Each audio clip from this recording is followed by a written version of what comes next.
Welcome to the Nerd.get podcast. From video games to movies, we're your one-stop shop for all things nerd. Now buckle up, sit back, and join your host, Vikas and Koshal Patel, on this nerd-tastic ride. Hello, everyone. Welcome to episode 142 of the Nerd.get podcast. 142. Yeah. Hope everyone's having a good day, a good week. How's your week been, sir? Well, it's been all right. Pretty standard, I think. Yeah. Hopefully everyone's having a good 4th of July. I mean, Yeah. I haven't shot off any fireworks yet. I'm sure I will by Tuesday. Yeah, I'm sure I will too. So,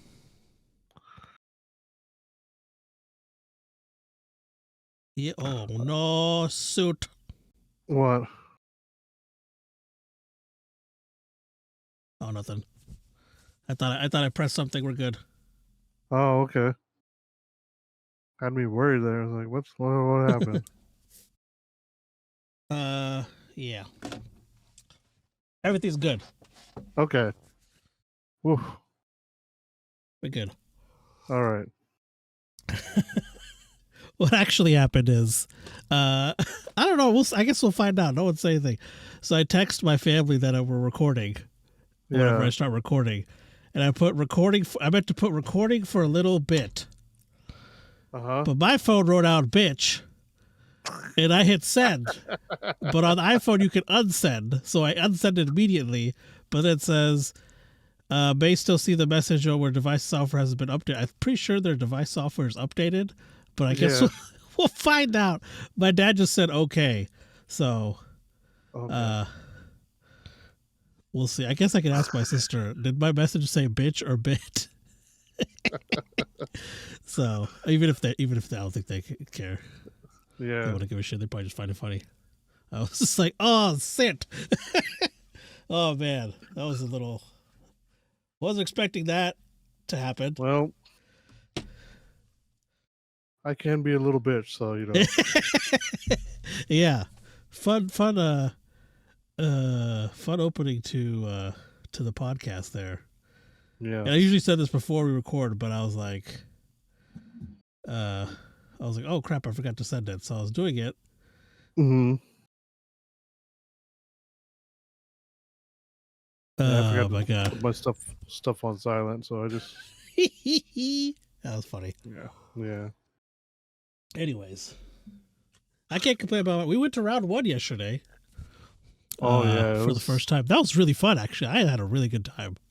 Yeah, I haven't been to an arcade in forever. Yeah, that was really good. I'm definitely gonna go back. Yeah, they had like Initial D there. They had what was it called? Maximum Tune? Yeah, Maximum Tune. Yeah, it's based off. Just like how Initial D is the drifting, Maximum Tune is just like racing. Yeah. It was based off the manga of Wangan Midnight. Yeah. So. Yeah, it was really good. Mm-hmm.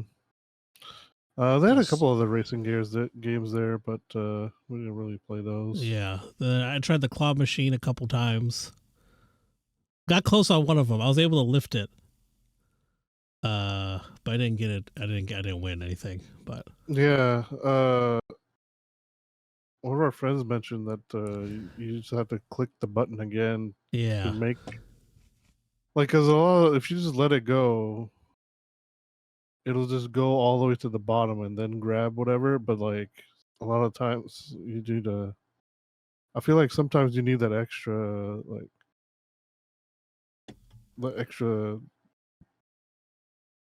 bit of control, I guess, of when to close the claw. So I guess you press it again and that'll close the claw at a different time instead of. So you'd probably get a better hold of it. So maybe you need to try that next time. You might get. Yeah, I'll try next. I was gonna try one more time, but then we went. I was like, oh, I'll save it. We will all play something. Yeah, that's what we ended up doing. We did a 4-player race on Maximum Tune. I don't know if you noticed. Yeah, I don't know if you noticed what track we raced on. Was it one of the mountain passes? Yeah, it was a mountain pass. But did you notice what mountain pass it was? Was it Akina? Akina? Yeah, well, I mean, Akina doesn't really exist, but Or was it based off that one? yeah, the mountain pass that it's based off of. Yeah, that's what that one was. Yeah. Yeah, I didn't know there Or- was they had those on there. I didn't either because the story mode only has the one gun stuff, at least so far. I don't know if it does later. I've only watched the series, so I haven't read the manga. I don't know if they actually go into the mountain passes or not, but considering the car is only based is mainly a top speed car, Yeah. for the highway, that I don't know. Yeah, but it was fun. Oh, I played like a round or two of Tekken. Mm. I got pretty far in them. I think one time I got Oh, to yeah. 4, then I got almost to the end on one of them. Oh, nice. Yeah. Do they have Street Fighter 6 up there? I don't think they had 6. They had 5. They had 5? Okay. Yeah, so. Mm. I don't know if we had the initial or the latest initial D, or no. I'm pretty sure it wasn't the latest one. I don't know if we had the latest maximum tune or not Yeah. at that one. The maximum tuning one is cool because you can save the stuff on the card. Oh, that was kind of cool. Your data. Yeah. Well, Initial D has that too, but they just they dropped support for it apparently. Oh, okay. Oh, that's right. I remember you. I think was it a Cactus Jacks had that, or was that? Am I thinking of something else? Cactus Jacks does have that, but that was the older one. That one printed cards. Okay. But the initial D we played, which was 0, I think 0 version 2, it has the same thing as that, but the pass, for the little card we got, it's the same thing. So, like that. So it's yeah. So Gotcha. it's not like the old ones where I think you printed a card. Okay. They have the little thing on the initial D, on the kiosk, they have the little thing on the machine. So. Oh, okay. Yeah.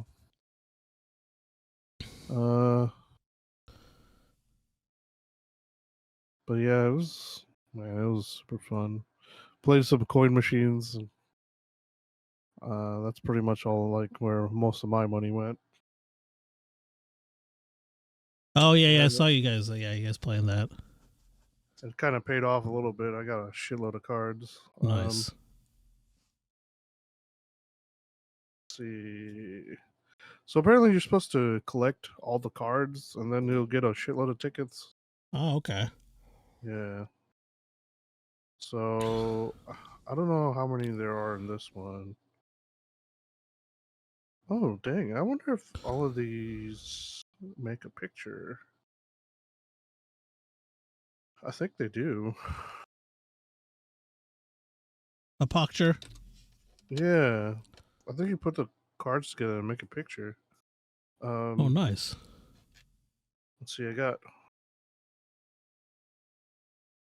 2. Let's say 2. I got 2, 3, 4, 5, and 6, and 10. Okay. So, yeah, I didn't get any duplicates either. This was crazy. Nice. But, yeah, so I guess you're supposed to just, collect all of these and then you redeem them for 5,000 or 10,000 tickets or something like that. Freaking, my friend had a huge fucking stack. Yes. Yeah. When he showed that, I was like, "What the hell is that?" Yeah, I wanted to play the DC one just to get. I didn't want apparently that one's really hard to get all the cards. Okay. But that's probably why that one gives you 10,000 instead of 5,000 Yeah. tickets. Where's the DC one at? Oh, it was right at the end of that hallway, like towards the main, like towards the uh where the concession stand was. Oh yeah. So right at the end of that, it's right there, like the coin ones. Okay. And there's only I mean all I really wanted from those were like maybe like I wanted the Batman, the Wonder Woman, and like Harley Quinn. Okay. I didn't really want any of them. I mean, it'd be nice to Oh have yeah, the I other think I saw ones. you guys looking at it Yeah. when I was walking back up when I came back from the bathroom. And Marvel one, man, I should have got the Marvel one because the Marvel one had the Doctor Strange card, just like teetering. Oh, nice. Yeah, I wanted. That's one of the Marvel ones I wanted to get. I'll probably try out one of those machines next time. I was just playing like the arcade stuff, kind of. Yeah, I didn't have too much to spend yesterday, so Yeah. I was gonna add a little more, but they closed all the kiosks, so I was like, Yeah, oh. that was yeah. Hopefully next. I But wanted to try the little small claw things they had. Hopefully they'll be open next time. yeah, yeah, apparently they just got those. Yeah. So yeah, hopefully it'll be open next time. I don't know when they'll be open. I wonder if they say anything on it. I guess I can look on uh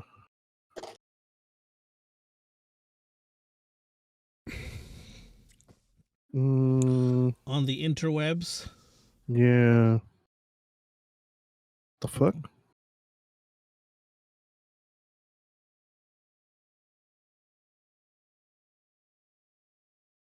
Whatever. I'm trying to find like I don't know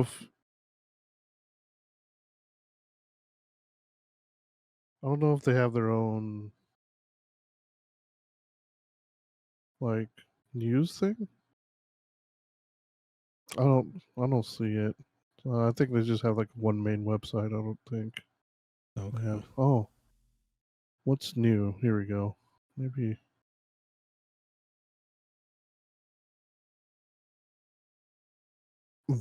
what? We got a new mission introducing brand new game by Sega Amusements International has VR Agent. I don't remember seeing this. Oh, that looks very. Let me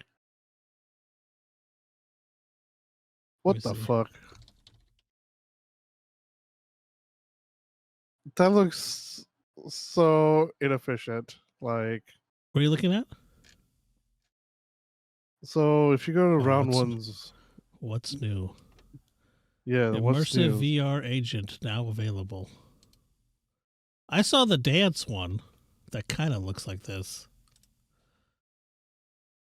The only VR thing I saw, like they had an actual Vive there. It was for Yeah. Was it the Minion one or something? Something. It looked like that. I wasn't sure what it was. Oh, we're not listed on here. Oh, we're not. No. What the fuck? For the Sega thing. I saw like a kind of like a dance version, I guess, of this. There was Mhm. it wasn't VR, but the thing looked the same. The machine or whatever you want to call this. Yeah. I think it was a Miku dance thing. Oh yeah. Oh, you want to work for them? Holy shit. Limited time offer shift bonus. Earn $1 per hour during peak shifts. What the fuck?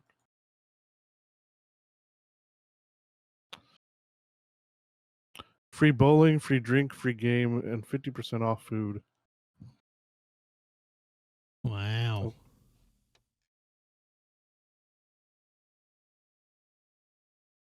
Can I transfer overseas? That's the main question I have. But anyway, yeah. What is this? 100 stores, 8,518 machines, 54,462 scoops. Total scoops of ice cream sold in a year. That's the 99-cent ice cream. Oh, okay. Oh, I think it's Bluebell ice cream, by the way. Is it? Yeah. No. Wow. That's At least as far as the cones are, because when I got the cone, it said Bluebell. And then I Mhm. asked her, I was like, is it Bluebell ice cream? She's like, yeah, I think it is. I was like, oh, okay. Yeah, the picture for the cone they have is Joy on their official website, which is the one that makes the ice cream cones. Yeah, there was like a little Bluebell wrapper on the cone I got. Oh, okay. And then I went to lick it, and it was like the classic, the kid in the movie or whatever, where they lick it Yeah. and the scoop just falls off.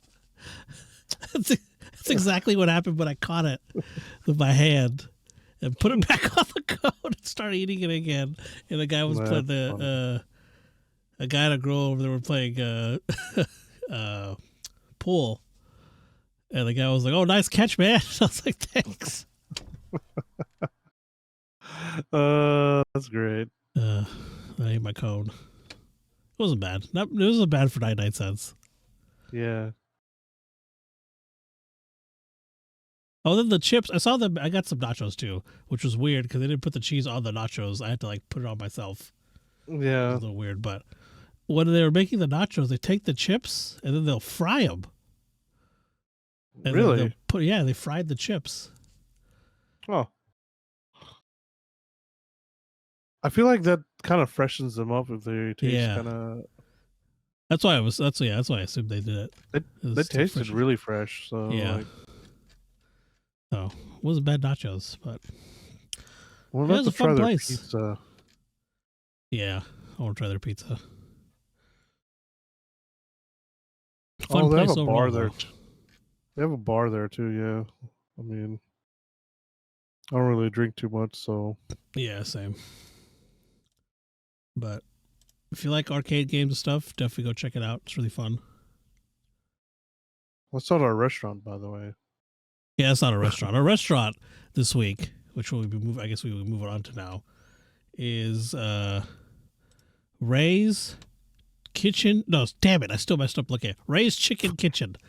Fucking looking at it, still messed it up. That is our restaurant of the week. We went back to the Parlor, and we picked a day where there's a fucking event going on. We're like, why are there so many people? Yeah, then there's like an event. But we were still able to get food.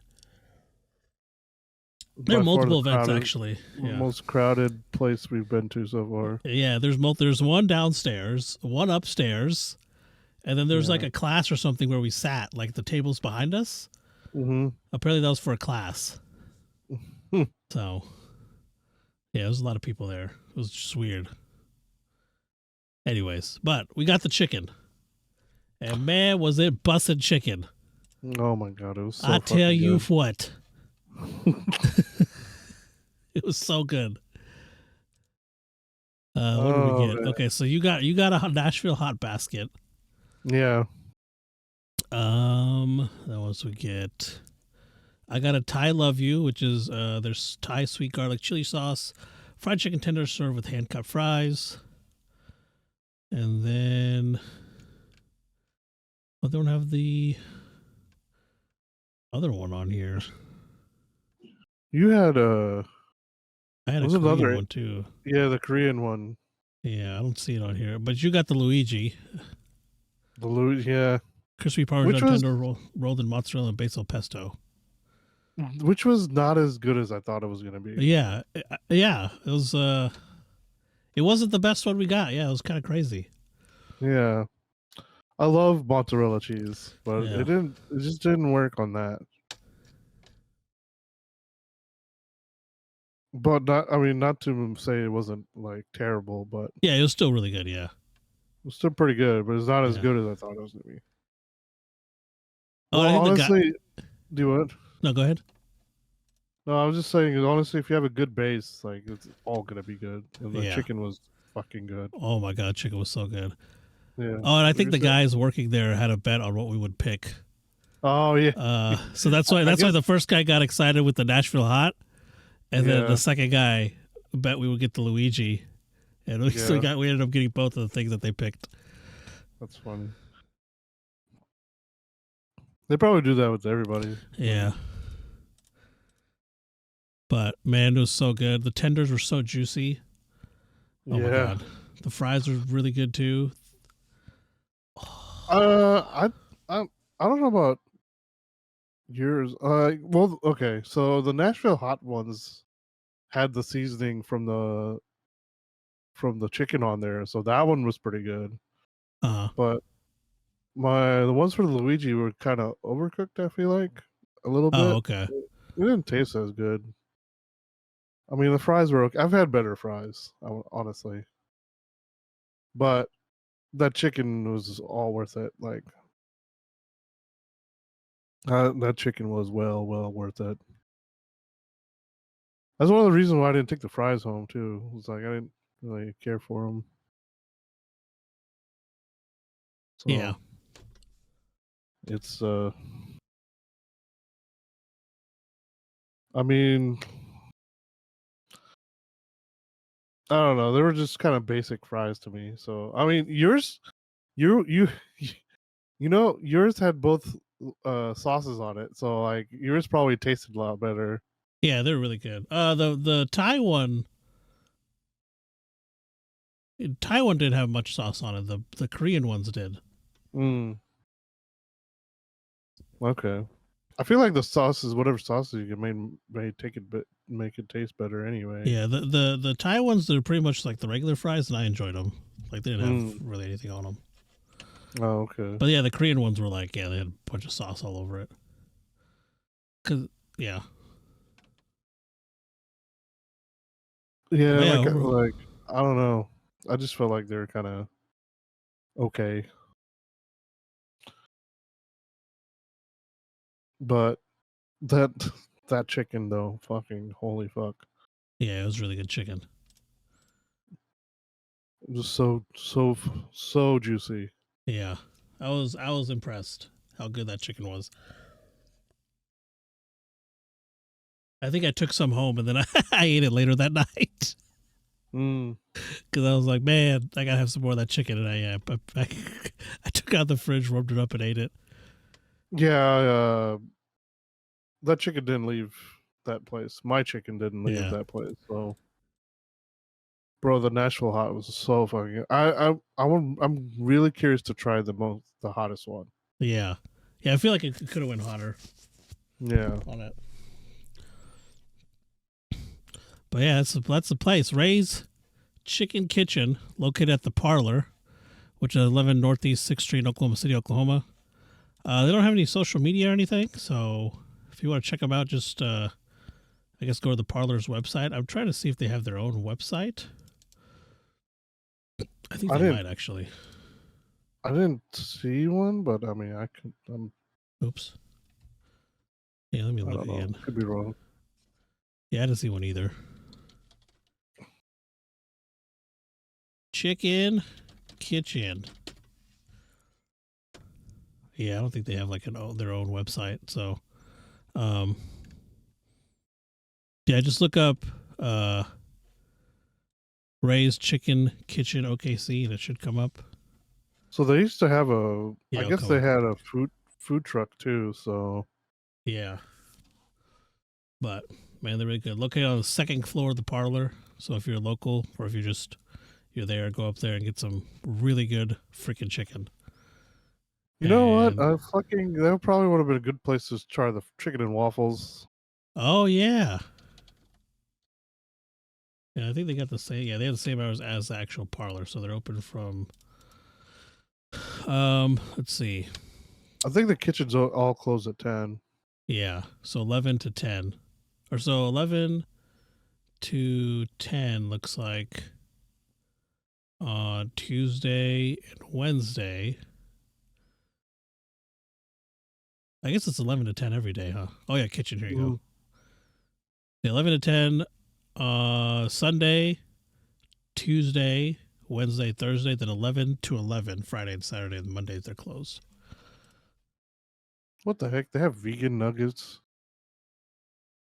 At the chicken place? Yeah. Huh. Banana pudding is made fresh every day. Oh, wow.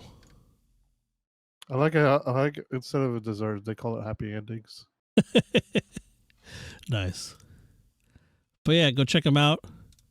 You will not be disappointed. Oh, they had different sides too.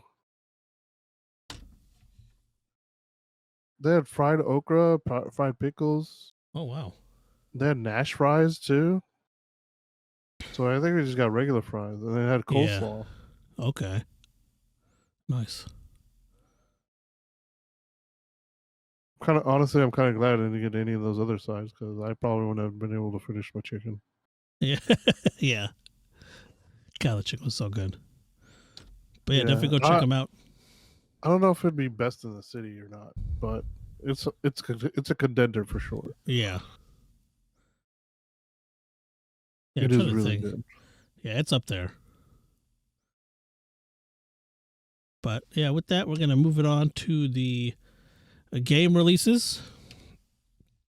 I don't think we have too many this week. Yeah, but we have the PlayStation Plus, Xbox games, and Amazon Prime gaming. So, starting off with game releases, we got Synapse for the PSVR 2 releasing July 4th. Alterium Shift for the PC releasing July 6th. Or these next ones are all releasing July 6th. Gimmick Special Edition, PC, PS4, Xbox One, and Switch. Guilt for PC, PS5, Series X, PS4, and Xbox One. And New Heights for the PC. They're releasing July 7th. We have The Legend of Heroes Trails into Reverie for PC, PS5, PS4, Switch. And Tad, The Lost Explorer for the Switch. And that's it for game release. I don't know how I have these other two here. It's wrong week. Then for the Epic Free Game of the Week, The Dungeon of Naulbeck, The Amulet of Chaos, available until July 6th at 10 a.m. And then for your PlayStation Plus games for July, we got Call of Duty Black Ops Cold War for both the PS5 and PS4, Alan Wake Remastered for PS5 and PS4, and Endling Extinction is Forever for the PS5 and PS4. Then for Xbox games with gold, we got Darkwood, available from July 1st to the 31st. And When the Past Was Around, available from July 16th to August 15th. And then finally, for Amazon Prime Gaming, we got on the 6th of July, Cookserve Delicious 3. 13th July, Nuri Tower of Shirin. 20th July, Witchwood. And then 27th July, Lunar Axe. So be sure to get all those free games this month. But with that, I think I Forgot forgot what? last Epic game. I'm actually trying to. What the fuck? Why is this not working? I'll figure it out later. Sorry. Go ahead. oh, you're good. Well, with that, on to our weekly delay report. Vikas? So only had one delay. Okay. This is okay. So this is a weird one, and it's a delay, but not a delay. Okay. So, all right. So, Baldur's Gate 3 is delaying the PS5 release, but they're advancing the PC release. Okay. Yeah. So I guess initially planned August 31st as their release date. Yeah. So they're gonna be delaying the PS5 version a week to September 6th. And then they're going to be moving up the PC release almost a month ahead of time. It's August 3rd now. Wow. Yeah. So I guess they said they needed a little bit more time to get the PS5 version up to 60 frames per second. Okay. So they needed a little bit extra time. So they said they don't want to compromise on quality and feel it would be a shame to downscale to 30 FPS or make other compromises to an arbitrary date. So some people think that it's probably because of Starfield. Ah, okay. Because Starfield is coming out around the end of August, I think, right? Yeah. End of August, early September. So yeah, September 1st.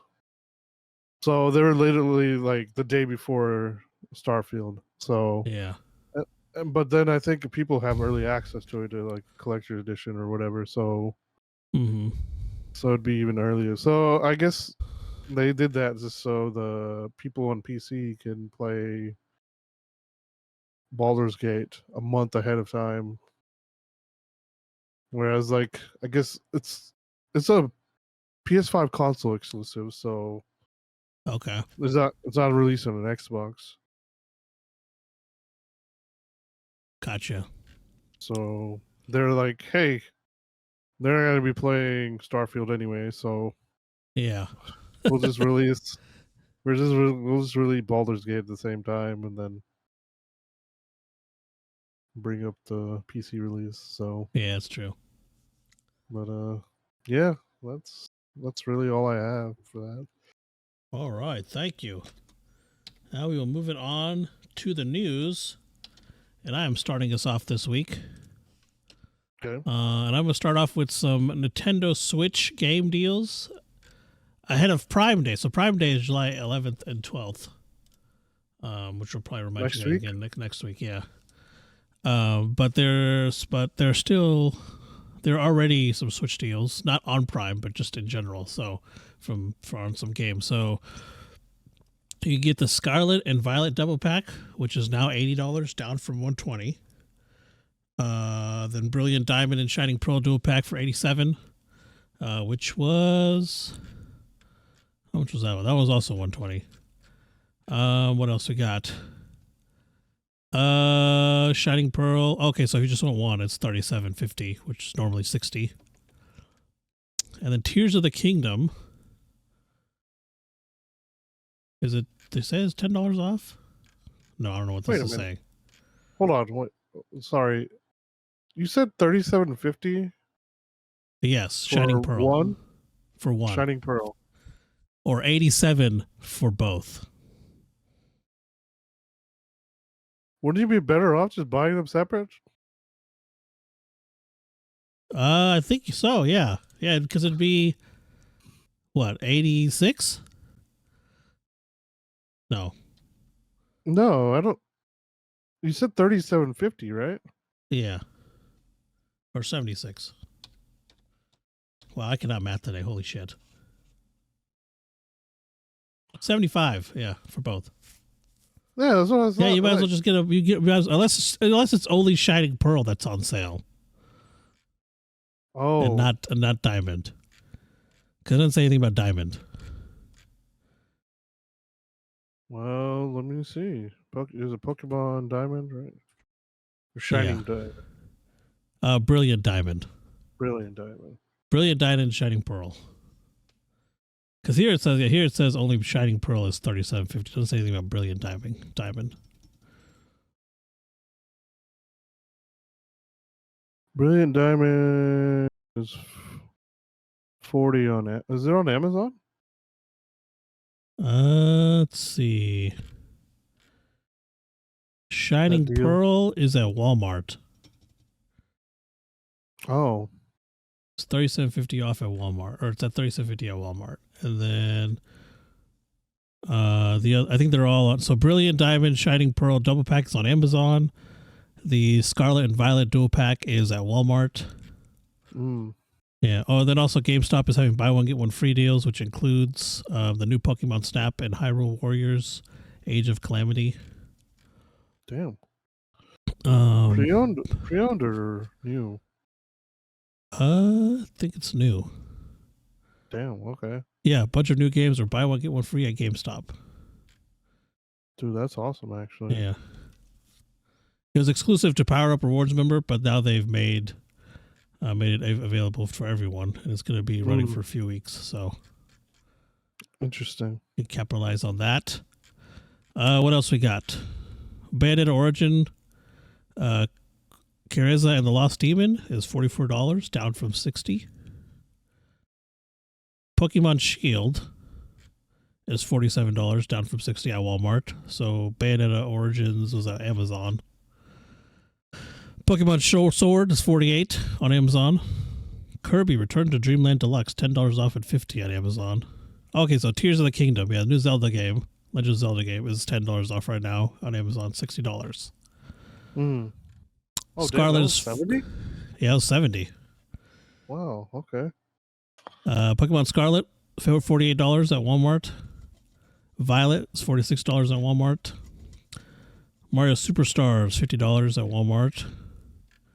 Okay, here's the biggest savings. Pikmin 3 Deluxe. Pikmin 3 Deluxe is $59, down from $60 on Amazon. Massive savings. Let's see what else. Pokemon Snap, $45, down from $60 on Amazon. Tactics Ogre Reborn, $32. Let's see what else they got. Oh, here's last two. Dragon Quest Treasures for $44 at Amazon. And Super Monkey Ball Banana Mania, $15, down from $40 at Walmart. Did they have this sales on like your memberships, or do you know? What do you mean? On what memberships? The Nintendo Online memberships. Do they ever have sales on those? Do you know? Oh, I think they do sometimes. Yes, because I bought. What was that game? Oh my god! It won a bunch of art awards the year it came out. No, I meant like the actual subscription, not like the game. Oh, that thing. Oh, that I don't know. I don't know about that. Yeah, Nintendo has online sales all the time. I feel like I was just wondering if you saw. I've never seen. No. There's some. They also have hardware on sale. You can get some controllers for $15 to $20 off. The Hori Nintendo Split Pad Pro, which is like the bigger Joy-Con things that you can put on your thing. Yeah, those are $5 off right now on Amazon. $45. Nothing major though. They're all kind of like $5 to $15. Oh, this was Steel Series. Nova 7 wireless headset for the Switch is $130, so it's $50 off. But which reminds me, I got to get a new one. My headset broke the other day. Oh, damn! I took it off my head, and the right earpiece, I guess, I don't know if there's maybe like a tiny crack or something where it was held together. It just broke off. So damn. I've had those headphones for a long time, so I think like 5 years now or something. But anyways, that's all I had for the Nintendo sales. So be sure to get some of those deals. Damn. All right. Well, I guess I'm going to start with some gaming updates. All right. Stuff. Final Fantasy 16 reaches 3 million copies sold on PS5. Holy mollies. Yeah. All right. It's I don't know how long it's been out. So 3 weeks now. Okay. 2 weeks. In perspective, Final Fantasy 7 Remake reached 3.5 million in 3 days. Oh wow. Yeah. So the 3 million is actually less than a week. Okay. That's pretty good. Yeah, it's still pretty good. Yeah, because just keep in mind, Final Fantasy VII Remake was something that was highly, highly anticipated. Yeah. For a long time. So for a game that just came out, or is like new, that's pretty good. Still pretty good. If you feel like making yourself sick, Scorn is coming out always on PS5. Yes. If you didn't play it on Xbox or PC last year, it's coming out to PlayStation this fall. Nice. It's gonna have DualSense haptic feedback support and 4K 60 FPS gameplay. So it's gonna come out. So it came out October 22nd or October 14th, 2022. Okay. They haven't actually. I don't think it has an actual date. Let's see. It just says fall 2023. And there's going to be like a deluxe edition with like a digital art book and soundtrack and a steel book. And it still looks fucking disgusting. So, I mean, Yeah. I'm not going to play that. Steam is not going to be approving any games that use copyright infringing AI artwork. Oh, okay. So if you feel like you're going to make a game and put AI art in there, just don't. Yeah, don't do it. I understand like AI can make some things a lot easier, but it just doesn't. I mean, I feel like. I mean, it just doesn't look right sometimes, and Yeah. I guess some of the better ones still look pretty good, but still, like, I think I'd just be more impressed that somebody actually took the time to do the work and shit. So Yeah, exactly. so it's not surprising that they're not gonna let people make money on it. So Yeah. and then the final thing. Oh no, wait. Two more things. So there's like a you know how like some people are like putting out portable PCs and stuff. Yeah. The GPD Win 4 just got an upgrade. It's got a new AMD fastest AMD GPU. Okay. So it's going to be $800 for the base model with the last gen AMD Ryzen 6000. It's got 16 gigs of RAM and 512 SSD. Okay. Meanwhile, I guess their main competitor is the Asus ROG Ally. And that one has the AMD Z1 Extreme APU. So I guess this, which is essentially the same chip as the Ryzen 7 7840U. Okay. But that one starts at 700. So is this? I think that's like the same price as the Asus one. So Yeah. but this right. the only thing I don't know. Have you seen this? Which one? This the Win 4. I haven't seen the Win 4. No. Here is what it looks like. It might look familiar to you. Ah. Yes. Okay. It looks like a supersized PSP. Yeah. Wow. It's got a full keyboard too, which is crazy. Does that slide up or is it just like, okay? Yeah. It slides up. But yeah, it's crazy. I will admit I do like the way that looks, and I know why. Mm-hmm. They did change a little bit stuff up. Like they swapped the D-pad and the stick placement. Yeah. But other than that, I mean, it looks. Yeah, I mean, it's even got the little notches on the bottom. Well, I guess one is a menu, but it's got the one on the left. Mm-hmm. Yep.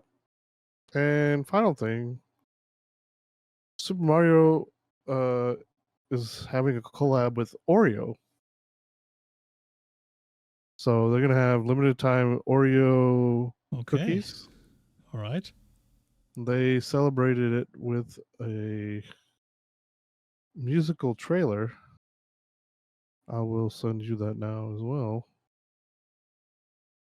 It's they have Oreo cookies hitting like glasses of milk to make notes. And it's just a Mario theme. So Okay. it is very, very I feel like it's very, very well done. Oh yeah, this is good. Yeah. Wow. A minute long. Yeah, this is really cool.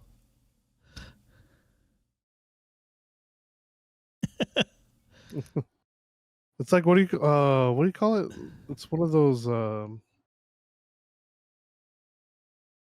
what are those machines called? I don't know. I like how it's like a Mario level too, in a way. Yeah. Yeah, that's really cool.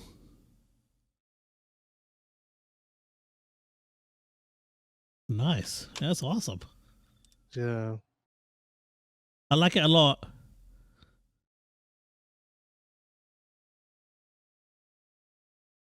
Nice. Well, I'm definitely gonna get a pack of those just because it has Mario on it. Yeah. I mean, I always buy Oreos, but I'll probably buy Some those. of the comments. Oh my god, that was freaking someone says Super Mario Bros. Yeah. And then this one, sorry Mario, your cream filling is in another cookie. And then dot dot dot. That sounds kind of bad when I read it out loud. Oh my god, that was great. This is Nathan K. This is on Game Informer's website, so that was like,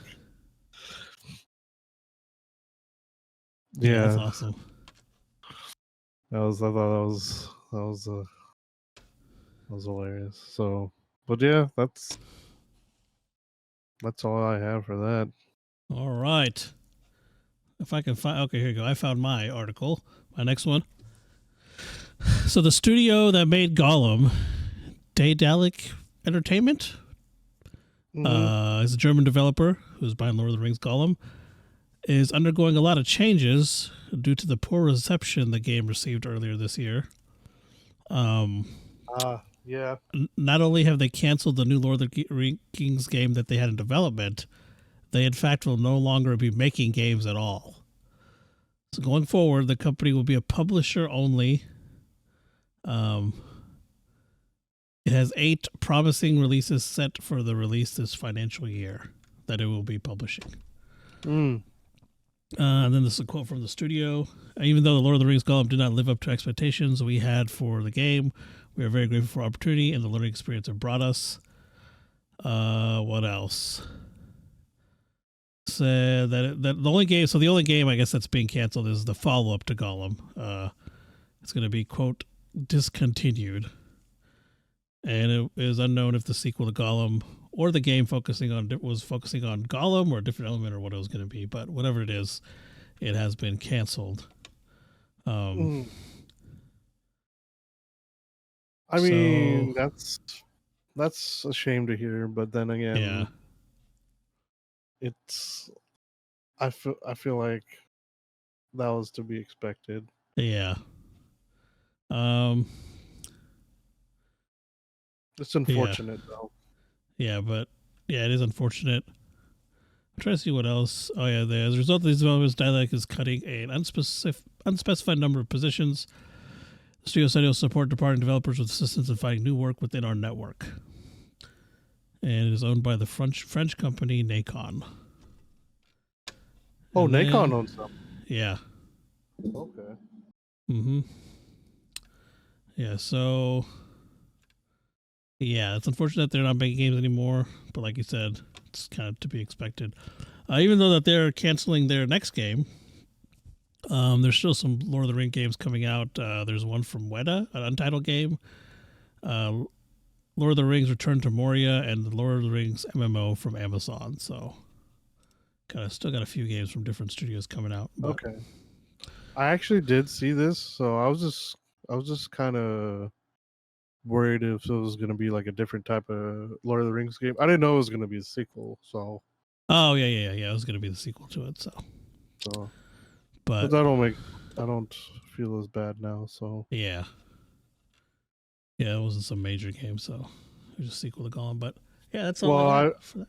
I but the people who made the game beg to differ. But yeah, I get it. Yeah. I'm probably gonna play it eventually just to try it. I mean, I'm sure it's not as bad as people make it out to be, but gamers are the biggest bitches of the West, so Yeah. Um,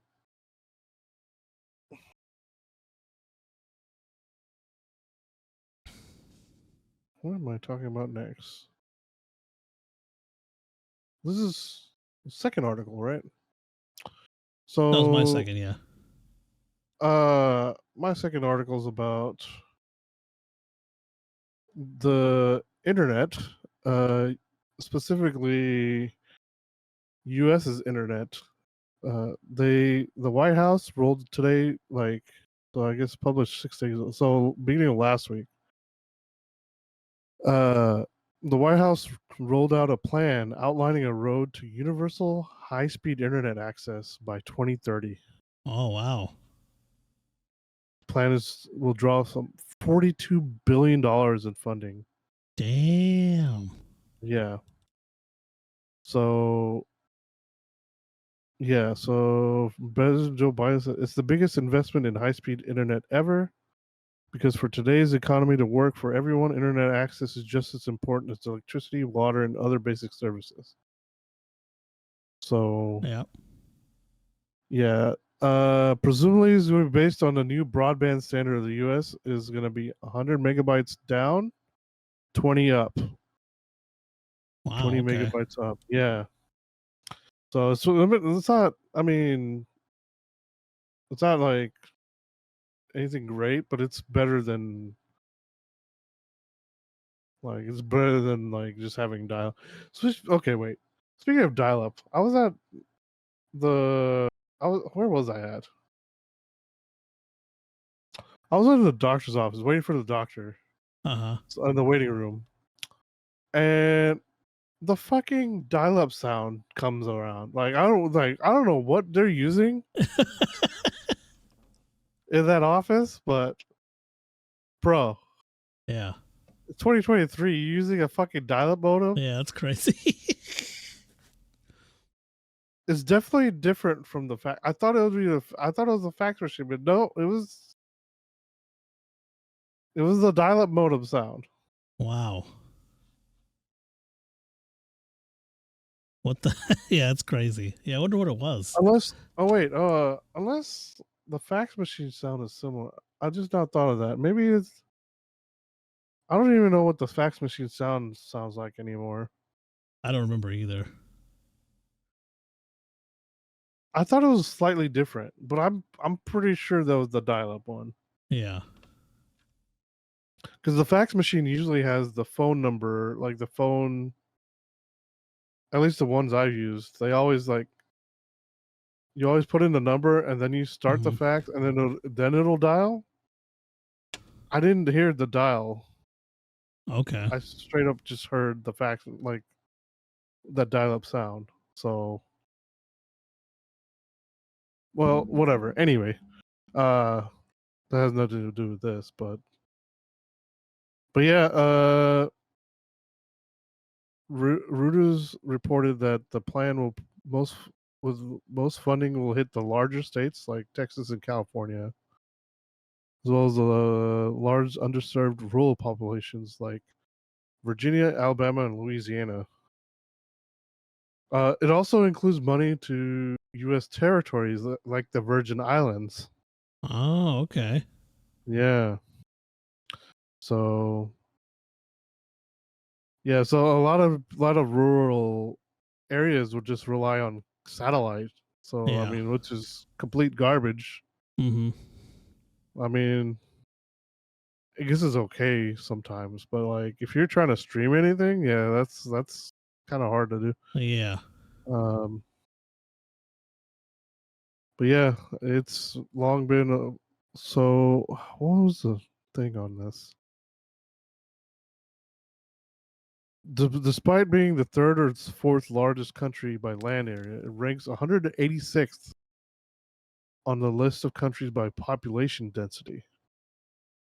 So there's a lot of rural population here. Yeah.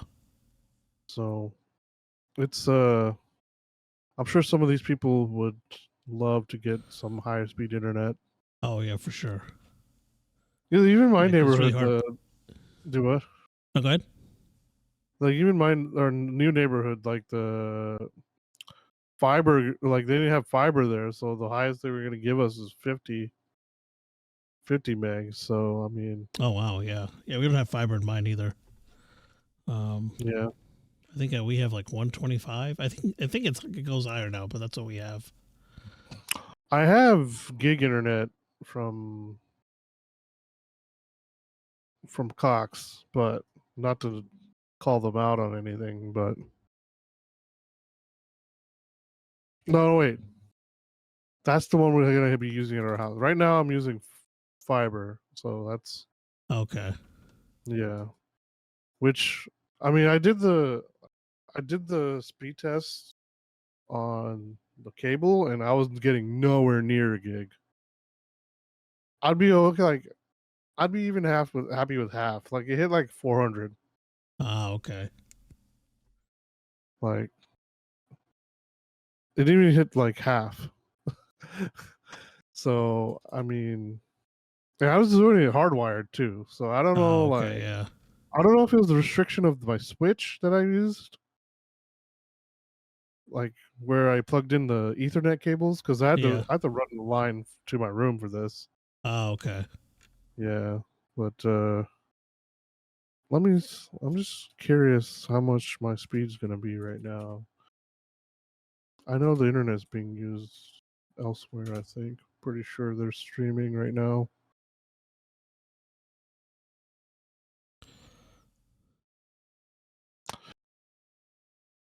Hmm. Wait a minute.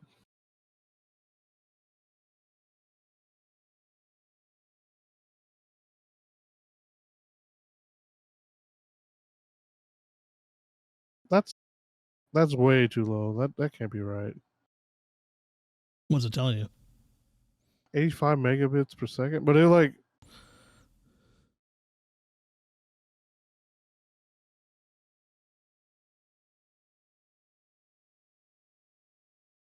this one. The speed test only goes to 100. What the heck? Oh, that's weird. Which one are you using?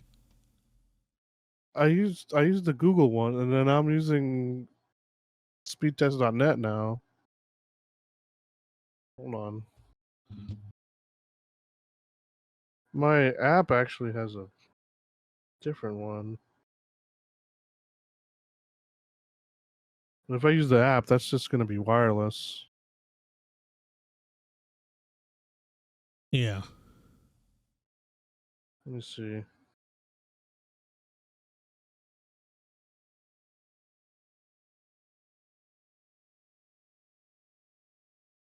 Online and secure speed test.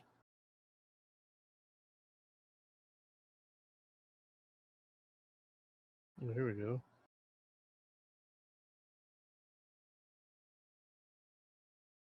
I didn't even see, whoa.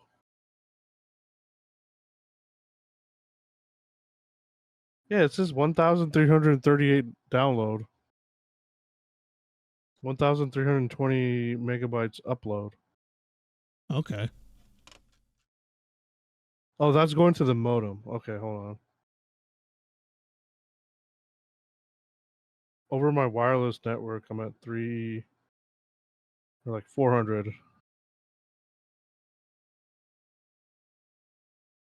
4 down, about 120 up.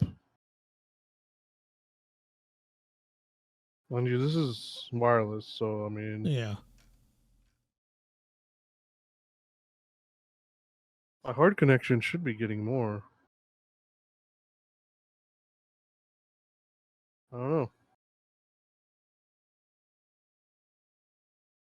I don't know. Oh, I don't know. Yeah. Maybe it is my Switch. I don't know. No, but the Cox one went out higher. I don't know. Well, but then again, that was a different one. Fuck, I don't know. Whatever. U.S. is gonna get high speed internet by 2030, hopefully. Nice. That's what, 7 years from now.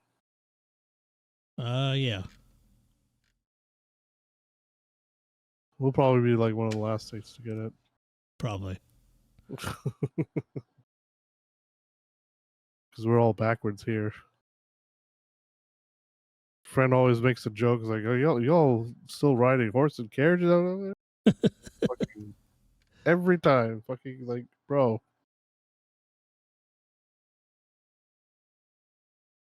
But yeah, that's only all on I have. weekends. God. No, just kidding. All right. So I think you brought this up last week for one of your articles. So Magic the Gathering has a Lord of the Rings one of a kind, the One Ring card. Yeah, someone put like $1 million bounty on. Yeah. Yeah. It has been found. Damn. 2 weeks. Yeah, 2 weeks. I guess it was 2 weeks ago. 2 weeks after it launched in stores. The news comes from, the news comes from a collectible grading firm who posted the card's certification verification today. They even graded it. Yeah. The card scored a mint 9 on the firm's grade scale, which is 1 rank away from perfect Gen Mint 10 score.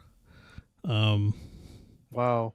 There's a Magic the Gathering tweeted about it. 1 ring to rule them all, the 1 ring to find them, 1 ring.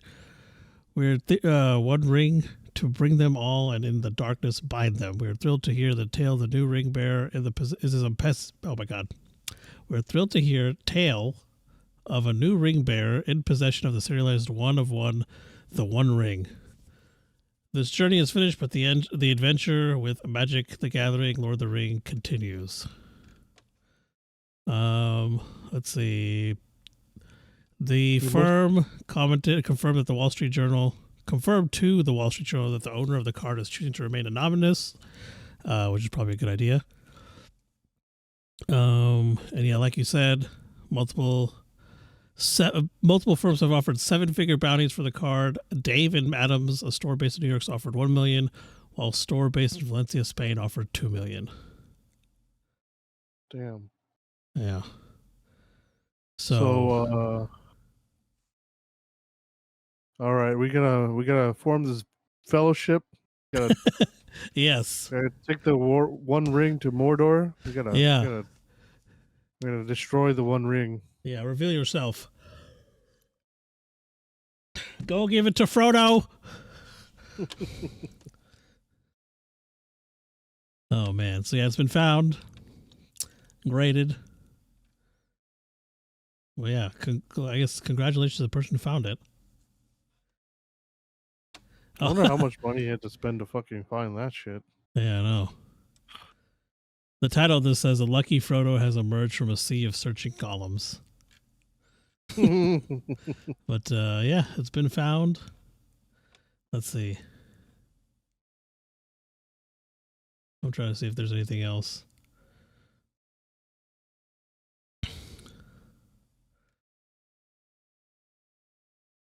Yeah, that's it. That's all I got.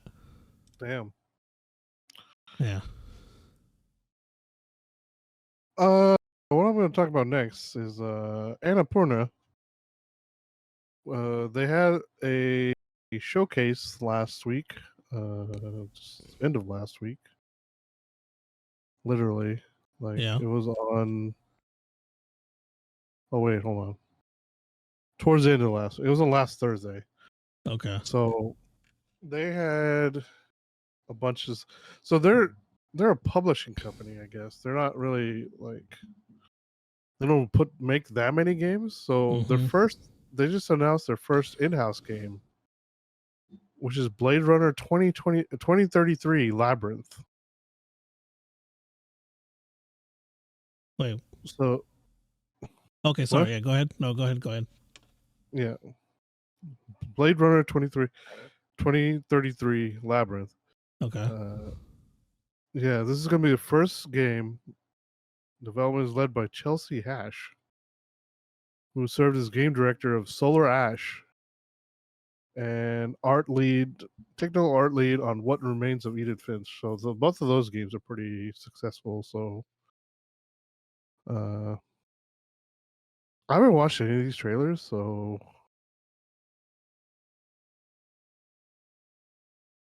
like the screenshots of Blade Runner looks absolutely phenomenal. Yeah, it does. It looks incredible. And I'm sure there's a lot of people who can't wait to get this. There's no telling when it's going to come out though, so yeah. Ghost Bike. It's currently in development at Messhoff. Yeah. This is the studio behind the Nidhogg series.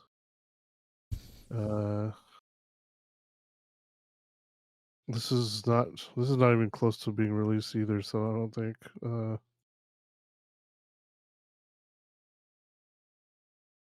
because it's not rated. But it looks like it looks like it's like just like a.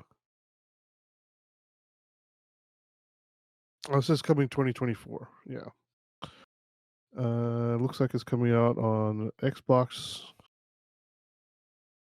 Oh, it's even on the Xbox One, and then PS4, wow. PS5. It's so I guess you're like a. Oh, it's a streetwise kid from Freeherb City is on a mission to revive the last of the ghost bikes, magical couriers who rode between the world of the living and the world of the dead. The players ride the ghost bike to the afterlife to defeat ghosts in contests of speed and skill, all to win back ghost power. After collecting enough, you can embark on a journey to the afterworld and save the spirit of Wheel World. Okay. They announced Lush Foil Photography Sim. It's just what it sounds like. Like you, I guess you're gonna go to like different areas and just take pictures, basically. Yeah. I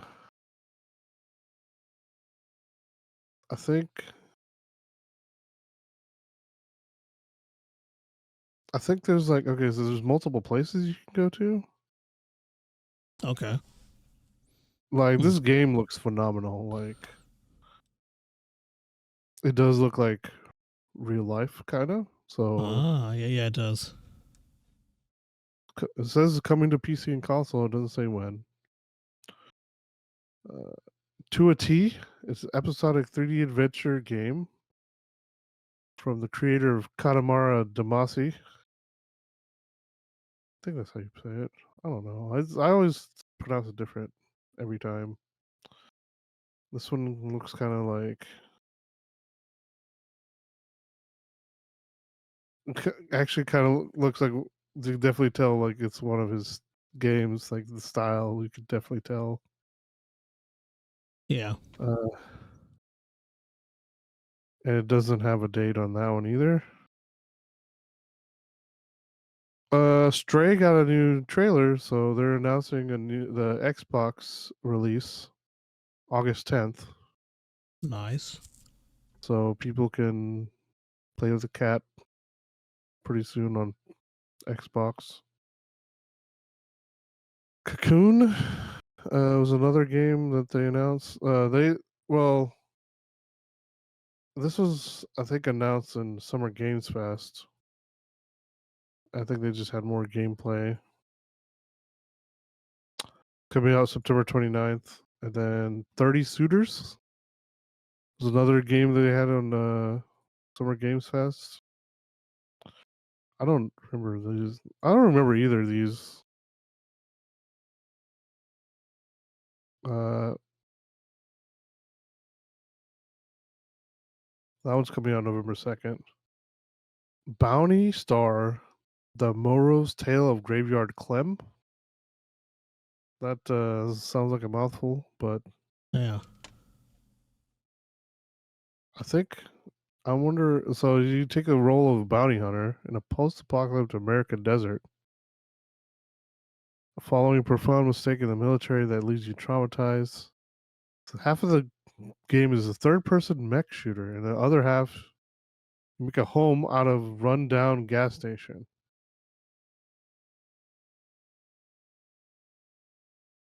Wait, rundown what? Gas station. Oh, okay. It's coming to everything. Well, not Nintendo, but coming in 2024. Lorelei and the Laser Eyes. This is a teaser trailer. I can't read. So it's coming out on Switch and Steam. It says. I can't read what the lettering say. Like they have like weird lettering. Okay. So like they kind of look like mini mazes.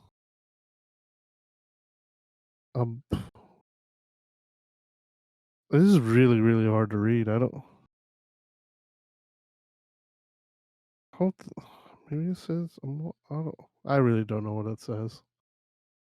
And Flock coming in PlayStation, Xbox, and PC.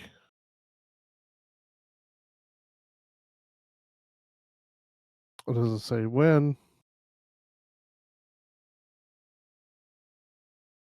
Then they have a first-person horror game that was released in 2021. It's getting console versions, and it's out now. Oh, okay. Mundawn looks kind of interesting. I wonder if Markiplier has played that. Oh, yeah. Storyteller. It's coming out.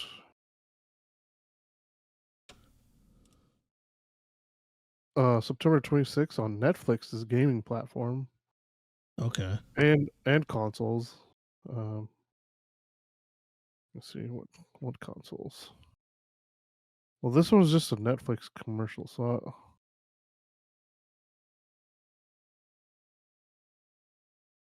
I don't know if it's coming out on anything. But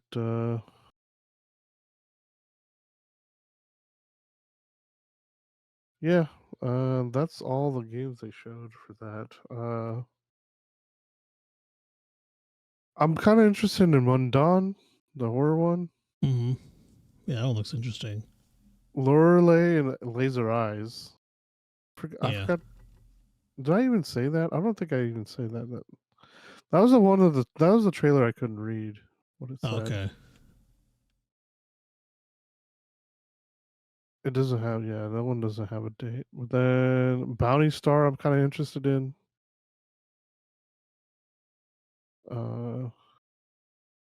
The photography game, I'm kind of interested in. This is a photography sim is the one I'm interested in. But anyway, that's all I have for that. All right. My final article has to do with Skyrim / Elder Scrolls. And I think this also talks about some of the stuff that you're going to talk about with the FTC hearings over Xbox. Mm-hmm. But so Elder Scrolls 6 was its first appearance was E3 in 2018. 5 years ago, yeah. Yeah, it was a 30-second clip of the camera swooping over the landscape with Elder Scrolls 6 coming up on the screen and some nice nostalgic music.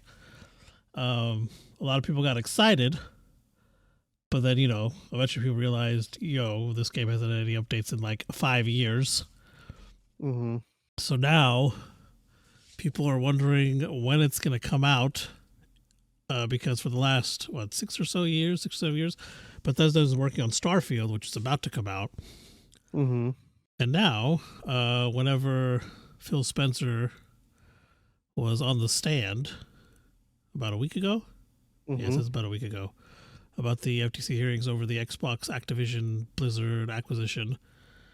And he was asked a question about how they decide which games are going to be console exclusive, and he said that he wasn't sure if Elder Scrolls 6 would be because the game was so far out. Quote, they didn't know what generation console it would be on. And then according to some of the transcripts of the interview, he stated that Elder Scrolls 6 was at least 5+ years away. So if that's true, it'll come out 2028 at the earliest,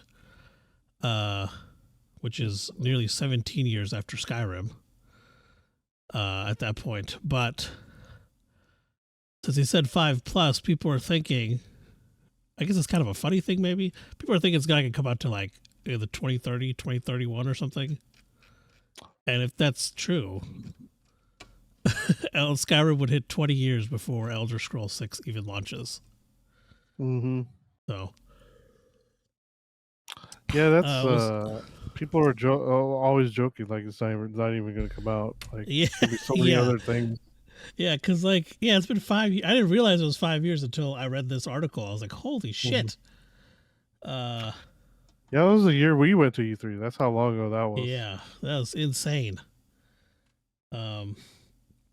Obviously, this is all speculation, but it's at least 5 years away. We know that much, and that's still a long time. Yeah, 17 years after the last. Was Skyrim the last Elder Scrolls game, right? I don't know if they count. Okay. I don't know if they count Elder Scrolls Online. But that's what I was about to say. I don't know if they count that one. As far as the numbered game, I think that's the last one.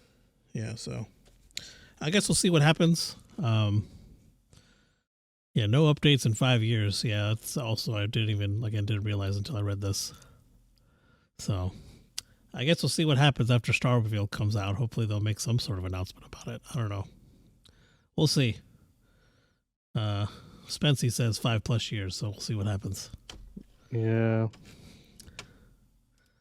But that's all I had for that. So I was gonna talk more about the stupid Activision thing. I'm tired of talking about it, but I feel it's kind of important.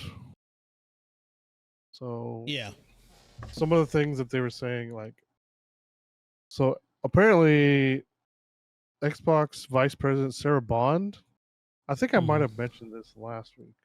I'm not 100%. I think I did, but I don't know. So apparently, Activision demanded larger revenue to put Call of Duty on Xbox. Really? Yeah, that's according to Sarah Bond. And she was who again? Sorry. The vice president. That that lady in that Activision? showcase? No. Or of I'm sorry. Vice Xbox. president. Okay. Xbox. Okay. That lady that nobody knew who was. Oh, that was her? Okay. Yeah. Yeah, she had one, she randomly said something and then she was gone. Yeah. Okay. She's the one who claimed that Activision demanded Microsoft provide a larger revenue share to put Call of Duty games on the platform.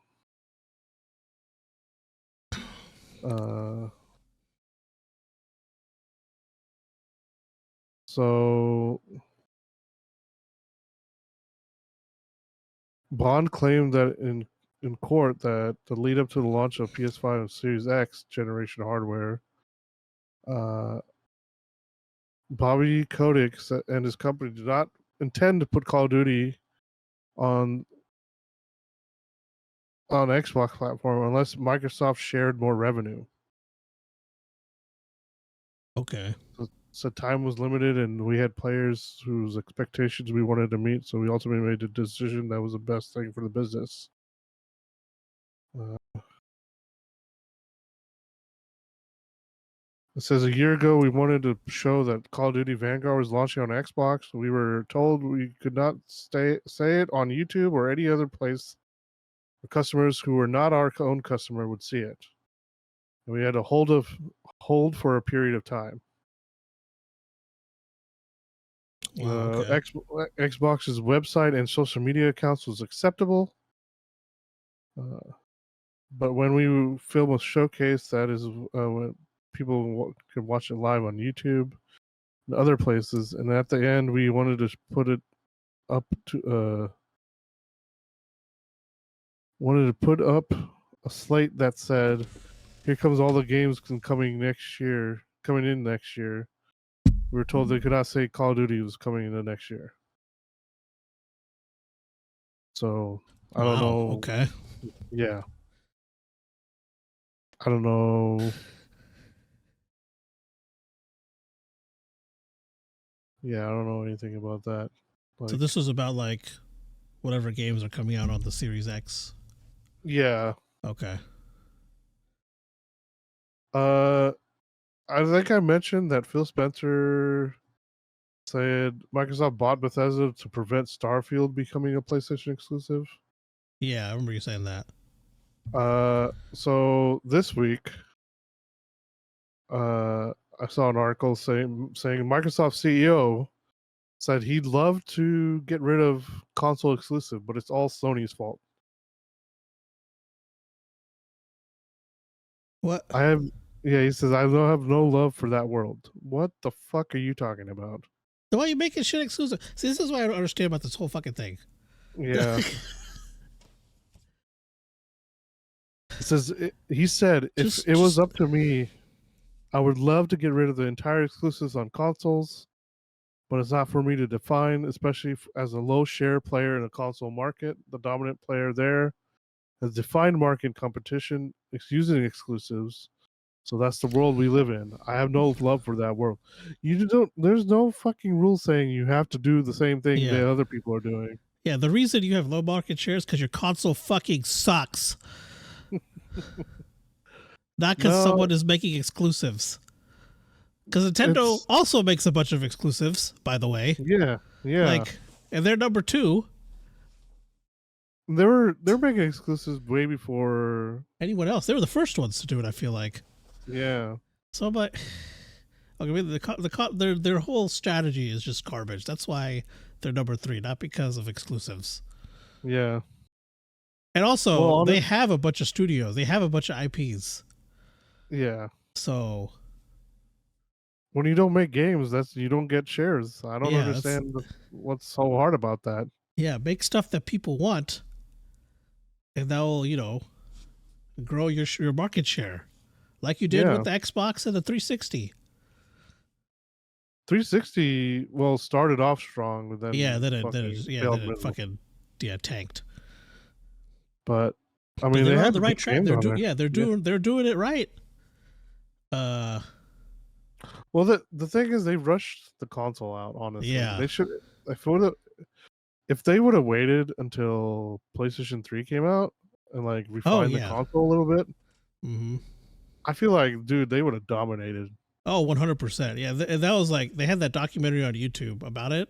Yeah, if they had just waited, it wouldn't have been it would have been like 6 months, and it would have been like perfect. That none of that shit would have happened.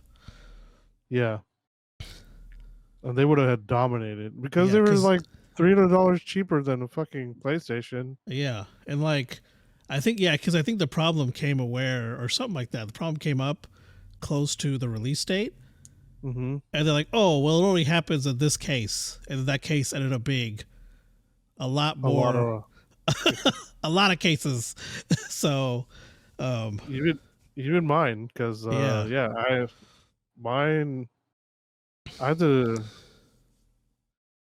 I lost 3 consoles. Yeah. So had they just waited, I think it would have been completely different. I have a 360 here somewhere. It hasn't seen the light of day in several years, but I mean, I have one. Yeah, even I wanted a 360 up until like whenever I bought one. Finally, I think everyone had already switched over to PlayStation because Red Ring of Death and everything had already happened. Yeah. I was looking at getting an Xbox, and then by the time I went to buy the console from that generation, yeah, everyone I knew was on PlayStation, so Yeah. that's what I ended up getting. Because up until that point, yeah, all my friends, when I'd go over to my friend's house or whatever, even come see you, hang out with you, yeah, we'd be playing Xbox. So. Yeah, because I jumped ship middle of when I was introduced to Halo. Yeah. So Halo was like one of the best games I ever played. So I was like, oh, I gotta get an Xbox. Yep. I spent 600 on games, like the console and games. Yeah. $600. Man. Yeah. Yeah, so like, yeah, them saying, "Oh, it's their fault." It's like, no, you did this to yourself. Yeah. Like, come on.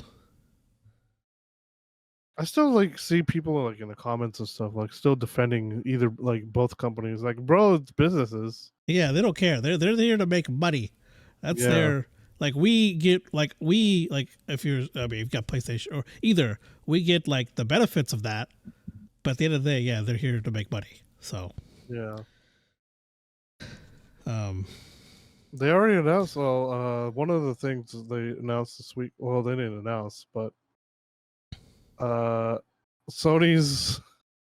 tried to redact, like, you know how like classified like information they always like mark it through the black marker. Yeah, They used a shitty one, I guess, because people could still see. Yeah, I saw a picture and I was like, bro.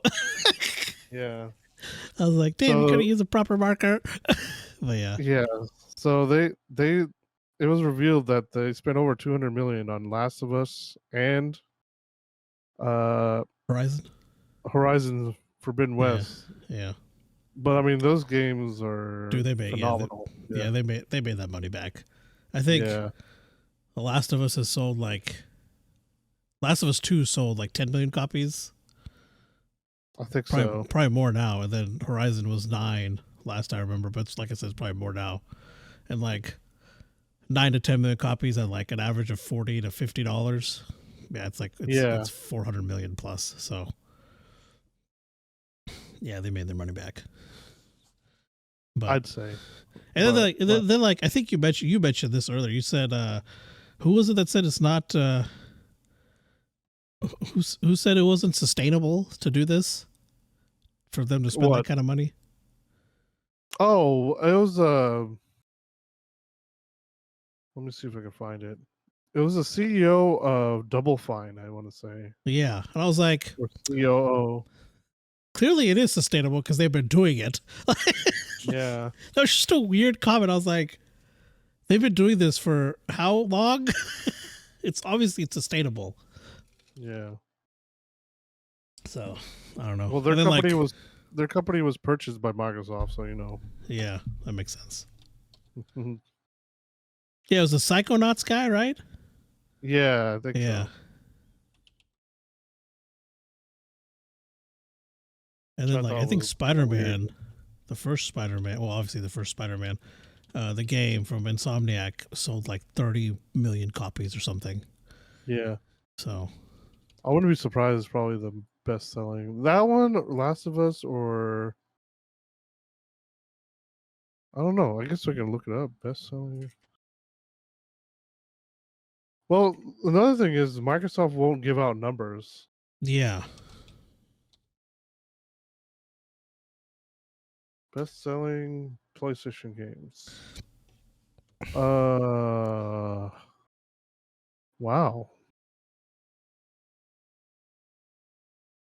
For PS4, go ahead. Gran Turismo is number 1 with 10.8 million in sales. Okay. For PS4, I have 20 million for Marvel's Spider-Man. Damn. What the what numbers are these then? God of War 19.5 million. Oh, this is only PlayStation 1. Yeah, this is I have best-selling PS4 games. Okay. Marvel Spider-Man. Oh yeah, I see that. 20 million. Holy fuck. Uncharted 4 is at 16 million. Yeah. I don't know. I don't know if they somehow they still count some of like it was bundled with the system or not. Yeah, I'm wondering how they count these sales. Oh, here you go.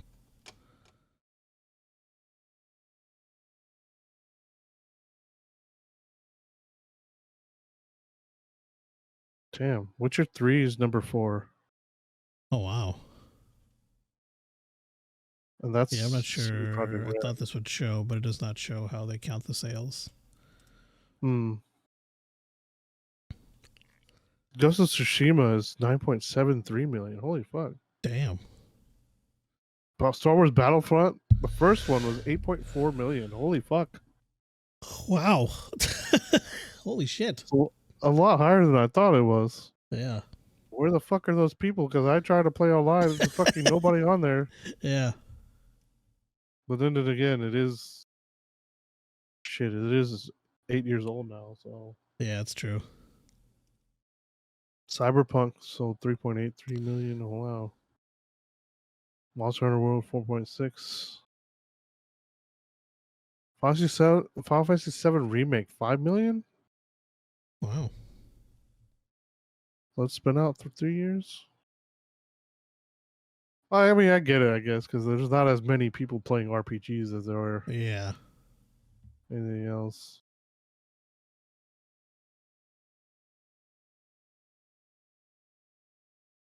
Man. Let me see if I can find a list of best-selling Xbox games.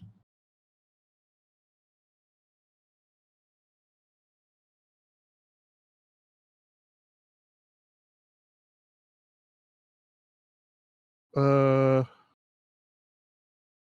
it's just Xbox One. So should I put 360 games? No, because that's still not the same generation. Xbox One, right? Xbox One generation. Yeah, Xbox One would be the same.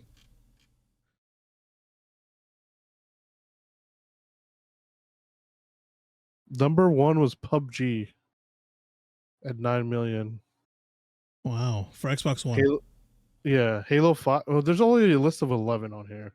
Okay. Halo 5 Guardians is 5 million. Witcher 3 is 4.3. Dead Rising 3 is 3 million, 3.1. Cuphead is 3 million.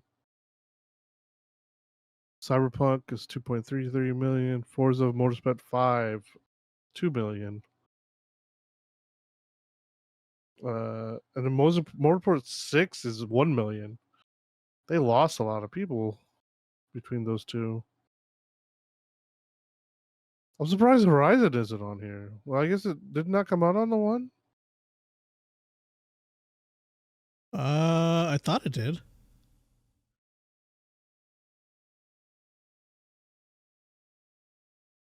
Oh, here. So okay, this is from an article. In the current era, Microsoft doesn't share sales number anymore, instead citing quote number of players, since some gamers are playing via Game Pass. Mm-hmm.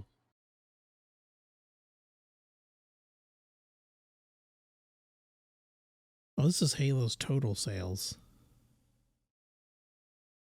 How much is that? So Halo's total sales. So before Halo Infinite, before Game Pass and everything, 81 million over all their games. Holy fuck. Now, if you count the way they're counting it now, it's 20 million gamers have played Halo Infinite. So that would put it at 100 million, 101 million. But that's over all of its games. Sold. Though. No, not sold. So 81 million is what the official number is, because, like, yeah, they're like, oh well, people play Game Pass.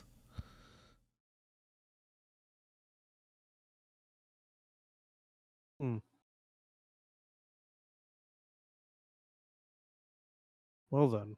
Yeah, it says here potentially boosting Halo's total sales, but not actually. So Yeah.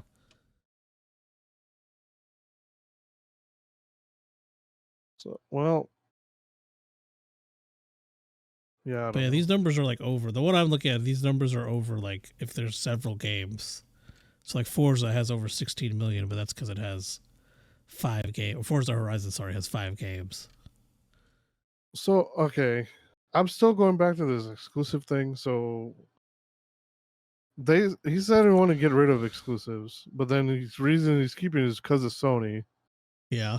But then again, so I think when they acquired Bethesda, he already said Spencer had said that Elder Scrolls is going to be exclusive. Yeah. I'm pretty sure he said that. I'm not 100%, but I'm pretty sure he said that Mm-hmm. at the showcase. And then, not this recent one, but like when they acquired Bethesda, I think he pretty Yeah. much said. But then I don't understand why. So they had an agreement with Lucasfilm to make an Indiana Jones game, but then when they announced, like they just announced that they amended the agreement and it's going to be Xbox and PC exclusive. Which one was this for? So this is for Indiana Jones. Yeah. Bethesda's making it. Mm-hmm. Yeah, so they changed the agreement. Well, they had an agreement. Whatever. Yeah. Yeah. So they like. So I guess the So they went out Lucasfilm of their agreement. way to make the game exclusive, which Yeah. does not match what the CEO is saying. CEO of Yeah. Microsoft. Yeah. Yeah, because I'm pretty sure renegotiating a contract like that is, first of all, it takes time, and it's probably costs some money. Yeah. That's the thing, though. Is like they have to renegotiate with the original person, right? Yeah. They can't just go like, "Oh, we bought you. We're just gonna change it now." Yeah.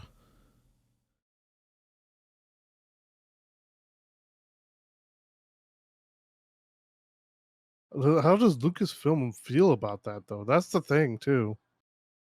Yeah, I don't know how that. Maybe I wonder if they like strong arm them or something. Or just paid them a shitload of Yeah, or money. that. Because so Bethesda was making it from the beginning, right? Yes. Oh, and then Lucasfilm was going to distribute, No. or just like help them, or not Lucasfilm.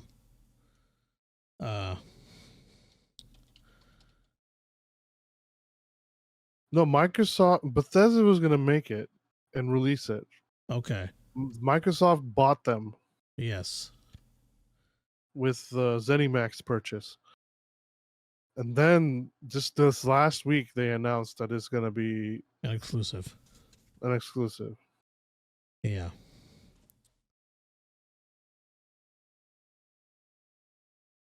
Yeah, I'm wondering how that happened. Let me see. Like you said, it's they probably gave him a shit ton of money. Microsoft did. Maybe. I'm going to see if I can find an article talking about that.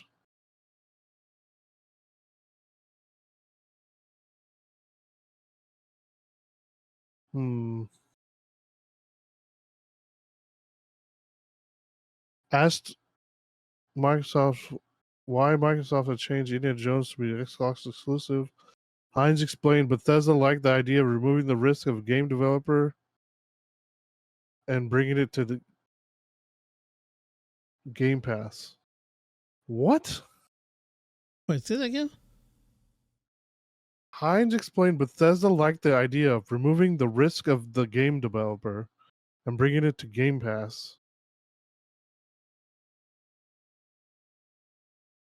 The primary one is, in my view, is what I said about reducing risk and trying to get a degree of certainty. So you're dealing with a licensor who's going to have a ton of feedback on what you're making, add a lot of time to your schedule.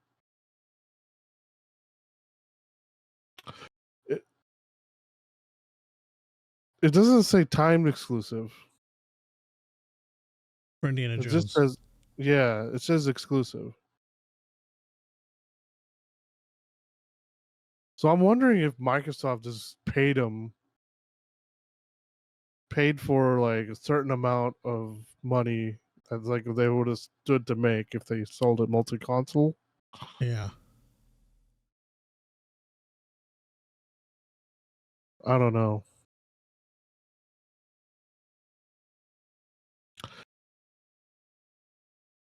Honestly, this was just a shit move for Microsoft. This is like, Yeah, there's really no reason to do that, honestly. Especially since it was already like done and said and done.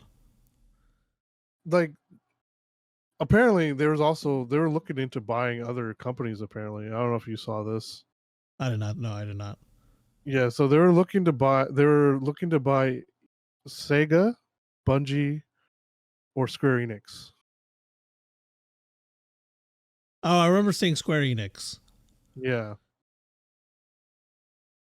Sega already came out and said, "Oh yeah, we wouldn't have agreed to it." Yeah, So Sega said like, yeah, no, fuck that. yeah, uh,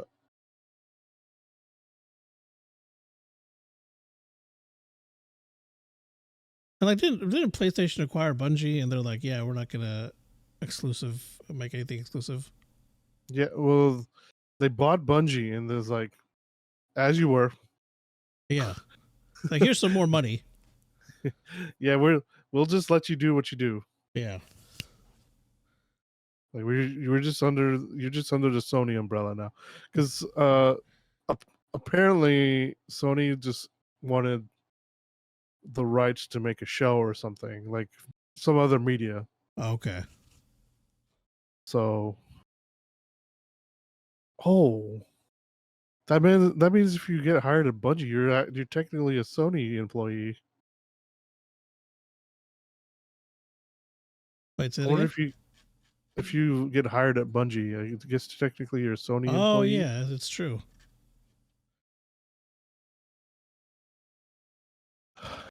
Um,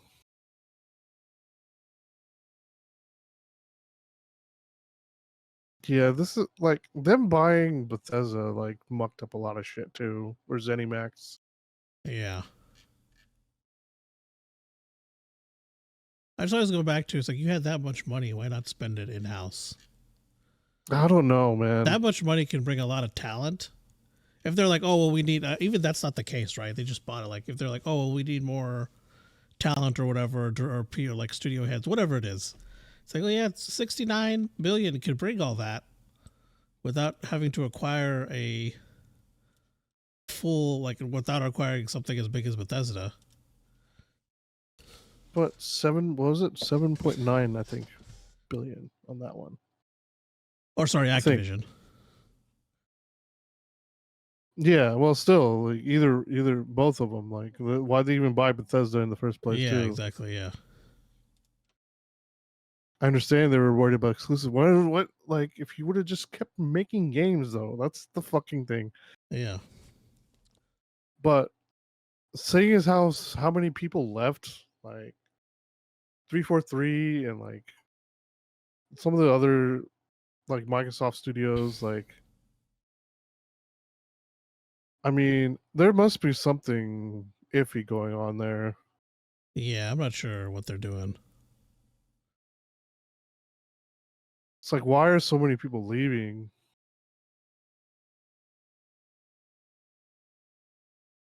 If Microsoft's so good to work for, like, why are so many people? They got laid off too. Yeah, they laid off a bunch. Yeah, exactly. They spent 7.9 billion to acquire. Was that how much they spent on Bethesda? Hold on. Xbox, Bethesda, or ZeniMax.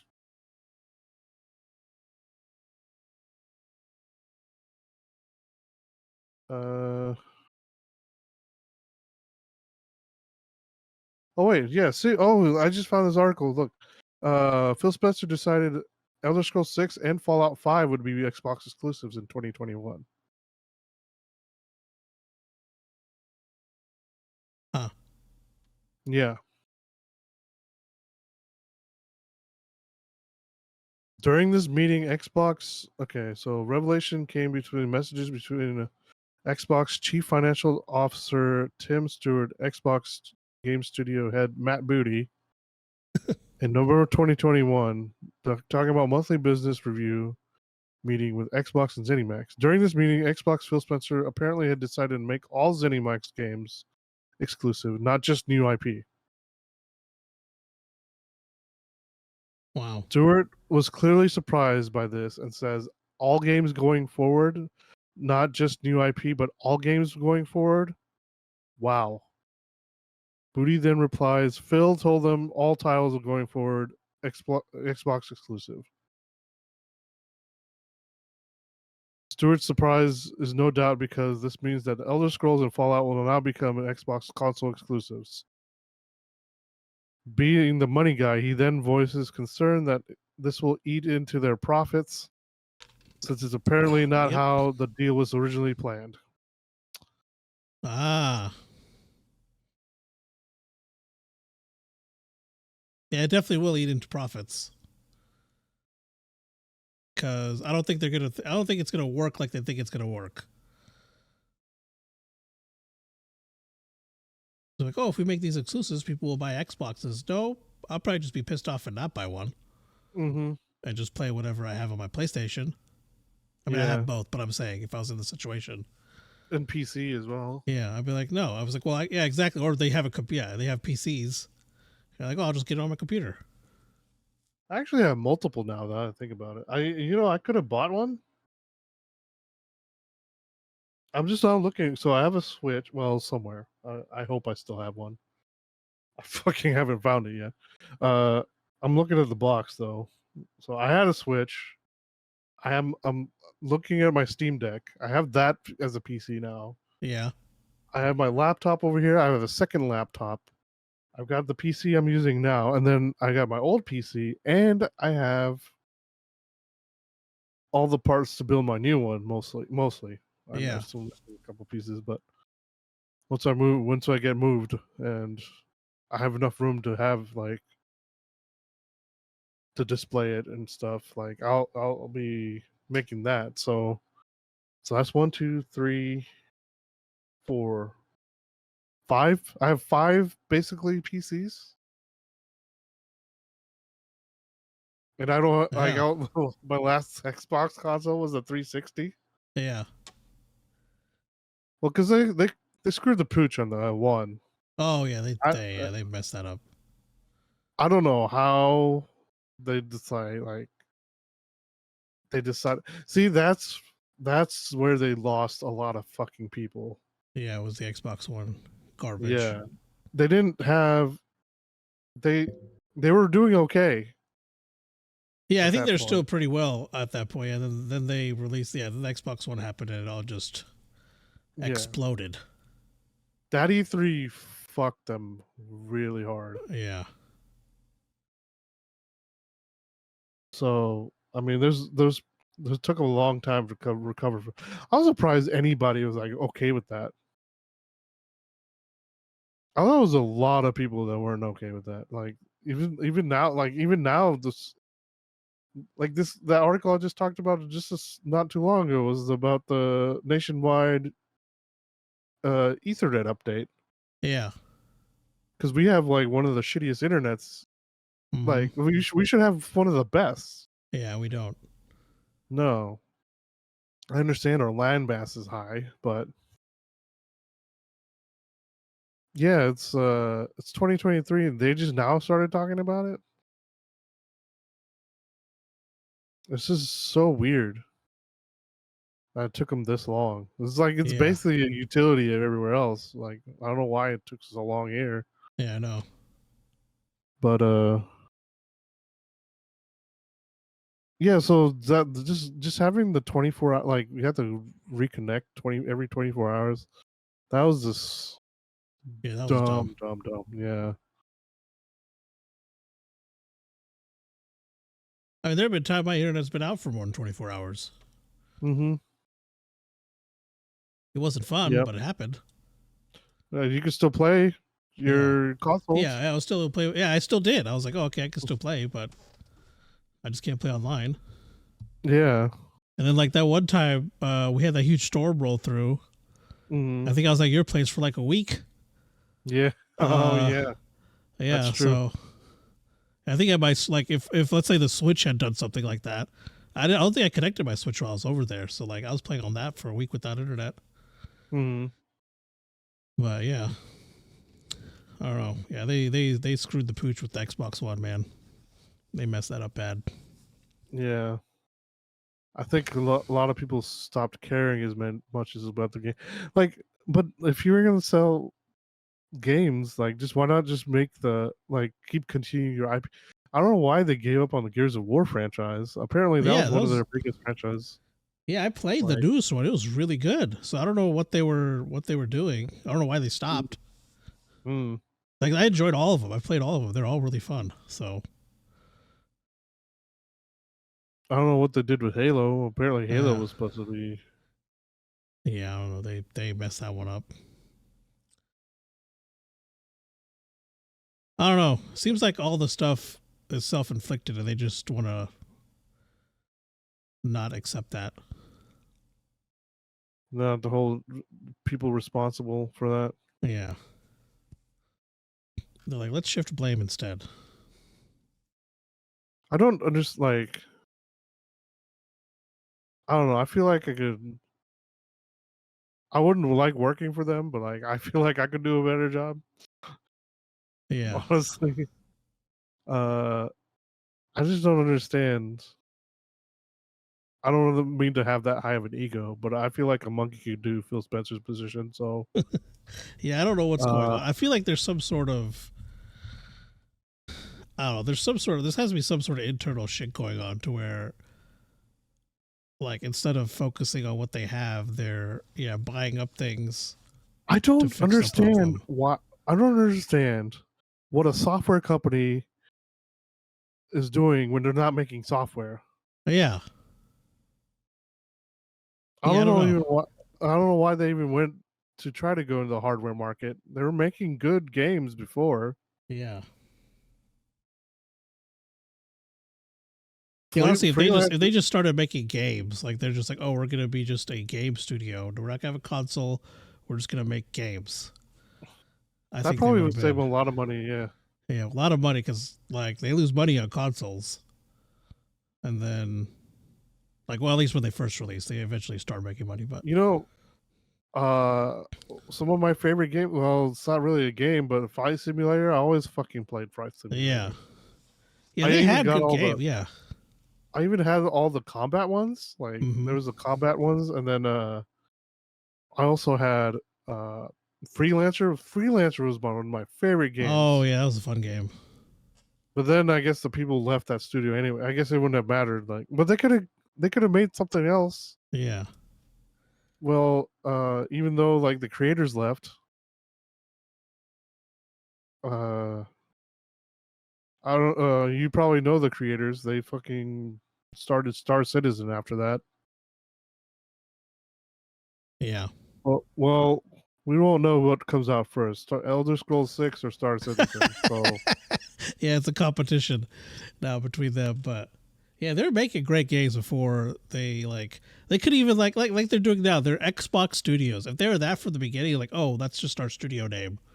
We don't have like they just name or just keep it Microsoft Game or whatever it was. Yeah, it was Microsoft Game Studios before. Yeah. So see, there was that. There was I loved Cameo, which was interesting, kind of elf like.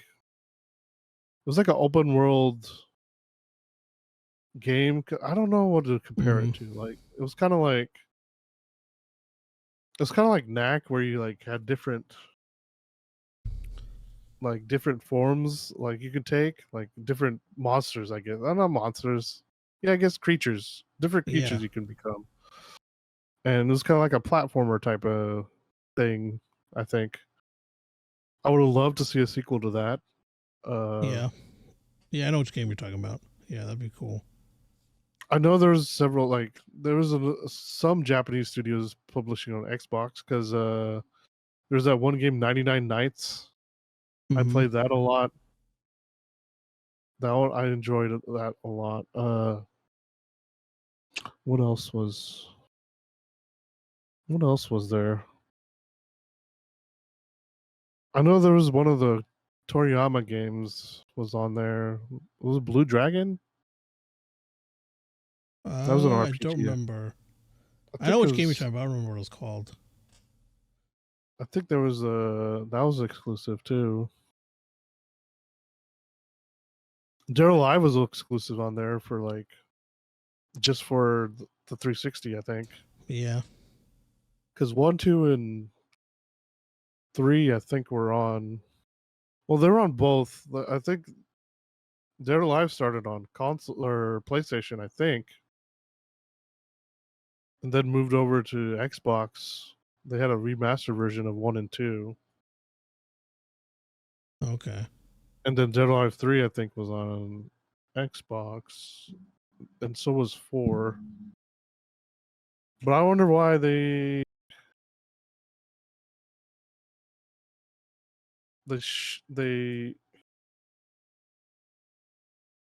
jumped ship from Xbox.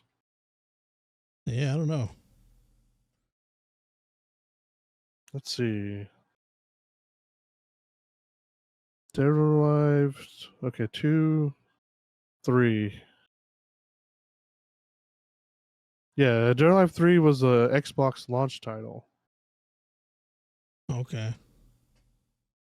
And then, of course, they had the Extreme Beach Volleyball games on there of 1 and 2. Yeah. Yeah. And then Dead or Alive 4 was on 360. Dead or Alive Online. That was a Windows-based free-to-play game. Then a mobile game. Plus, so after that, PlayStation it came back on PlayStation. It looks like Extreme 3 Paradise were only on PlayStation. And then Dead or Alive. Wait, what?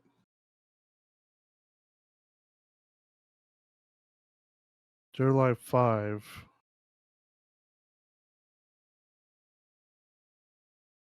5 was on 360. Okay, so 5 and 6 were on both systems.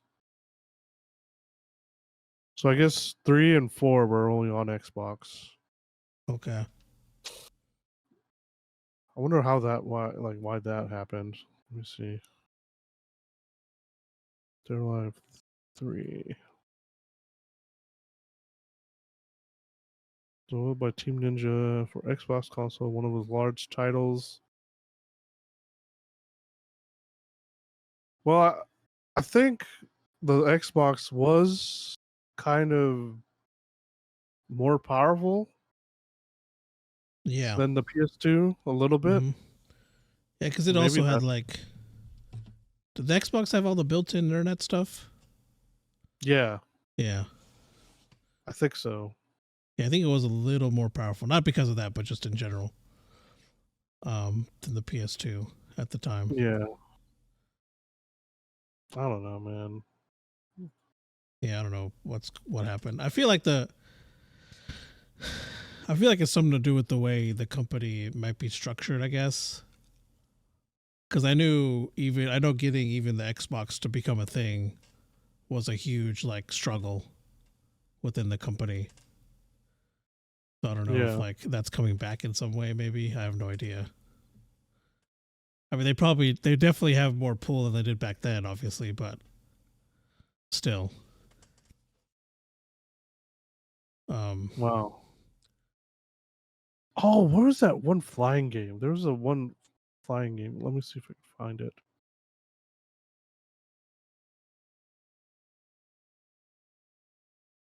Oh, what was it called?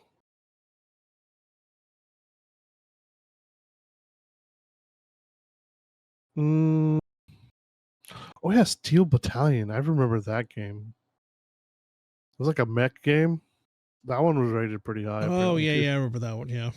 But there was like a actual console thing you can buy like 2 joysticks and like a bunch of buttons and shit. Yeah. That one looked so fucking awesome. I wanted it, but it was like $200, so I was like, I never bought it. I'm still pissed about Indiana Jones, though. Yeah. I'm not pissed about the movie, though. No, which is what we're going to be talking about for our main topic. Yes. We If we have time, it. we'll probably rank the movies as well. I think Yeah. I don't know. We're already at How are we doing on 2 time? hours and 15 minutes. Oh, okay. Shit. I guess we can save it for another day. I don't know. We can We'll do some other see. day. Let's go. Let's begin. I guess. Apparently this is going to be Indy's last adventure. Apparently, on the big screen. Mm-hmm. I feel like, there's usually a finality to it. Yeah. When they try to end the series, I didn't feel like it was though. Yeah, I really didn't. I feel like it just kind of kept it open for a new one. Mm-hmm. Maybe they did that on purpose. Yeah, I can see that. But Harrison Ford had already said he's not going to be in anymore, so he's 80 now. Yeah. Yeah, I think he's he done with all that. Mm-hmm.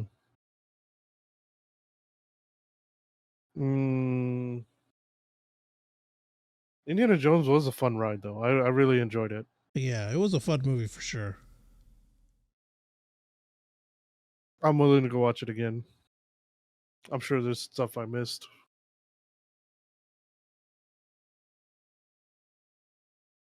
I just had to see it just in case, like, it left IMAX too early, but I feel like they might keep it in there. Mm-hmm. But I don't know.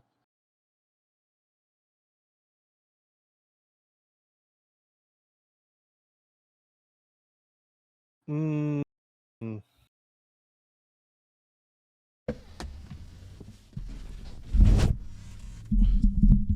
So, what do you want to talk about then?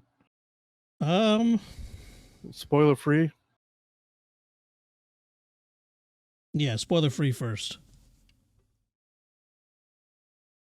Let's start with the spoiler free.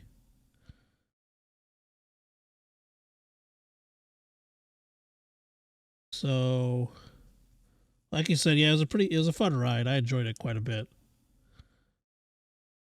You could okay, so you can kind of tell like there was a different style to it from the get go. Mm-hmm. So instead of like, and you know how like they always had one of the things that kind of annoyed me a little bit was they didn't keep the original travel scenes. Yeah. So where they always showed the map, like overhead map, and they showed the line going. They kind of did it. Yeah, they did. Yeah, it's a little bit, but it was a lot closer. Yeah. It was a little bit more stylized. I feel like. I was like, why couldn't you just keep the original way? Like that would have been an Easter egg, I guess, for sure. Oh, 100%. And it was just too close. Like the other ones, like the maps, like you could see where the fuck they were. Yeah. And you can't really see that when they did the travel things. Like, I mean, all you had to rely was the name and stuff, but like the other ones, they always showed like the full-on map, so you actually know where in the world they were. Yeah.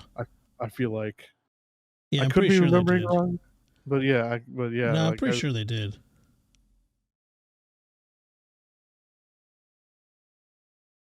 So yeah, I don't know. No, you are That was one of correct. Yeah, they did not have.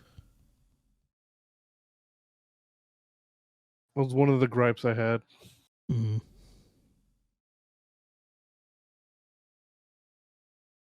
what else? Oh, what about the CGI on him as a young? That one was actually done pretty well. Yeah, I They was. showed you. You saw like a split second of it in the trailer, Mm-hmm. but the whole like 15, like the first 15-20 minutes was like he's he's young Indy. Yeah, and they did that really well. Like I was. Yeah, I was pretty impressed with that. Yeah, I could still tell something was off. Yeah, it didn't look like completely natural, but It looked good enough. yeah. Um, and we saw it on the IMAX screen, so Yeah. I feel like even that, like even if I just watched on a normal screen, I think I mm, still would have caught it. Because I mean, you always sense something's unnatural, like when you don't see something natural. Like yeah, I just felt like I had that feeling.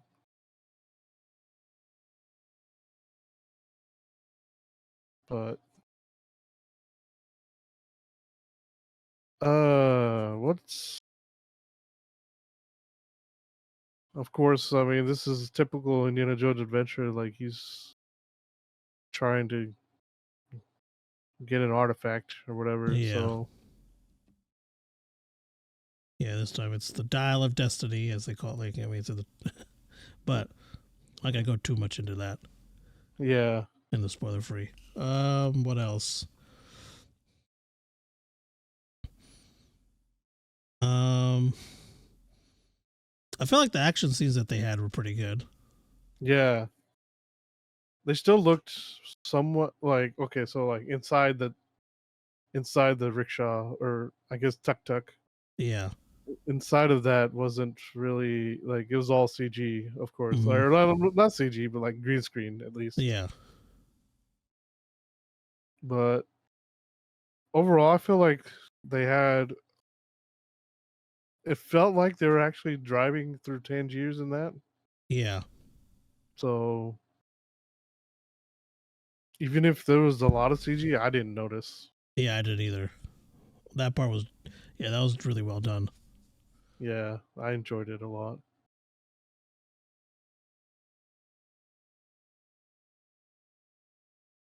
What else? Mm.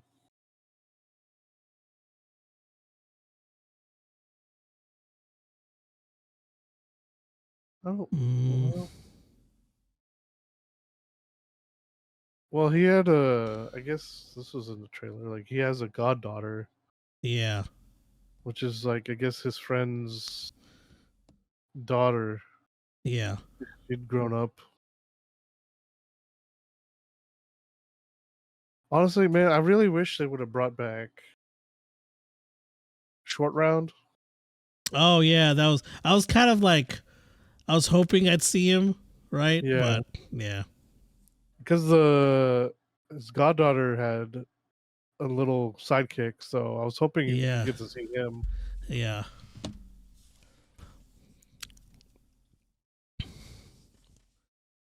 What else in the movie? Original theme was there. I Oh, want to say definitely. I think they showed that in the or appeared in the trailer. Oh yeah, of course. It Yeah. wouldn't be Indiana Jones without the theme, Yeah. without John Williams. And I think it takes place. Had they maybe did it say the year? No, but it was It was after the implied. moon. Yeah, it was after the moon landing. Yeah, it was implied. It was after, like, right after the moon landing, because Yeah. I think the astronauts were here on Earth already. Mm-hmm. So, Yeah, they said it was Moon Day. Oh, 1969. Yeah. well, yeah, it was not. It was 69, but it Yeah. wasn't the actual date. I don't think it was It didn't show like given. that. Yeah.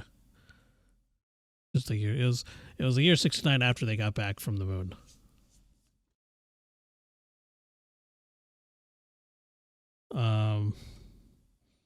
Nixon would proclaim July 20th a holiday moon day. So I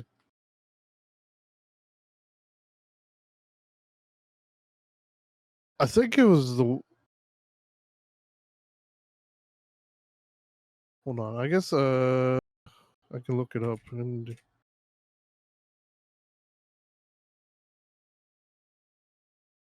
the Hall of Destiny. Holy shit! This is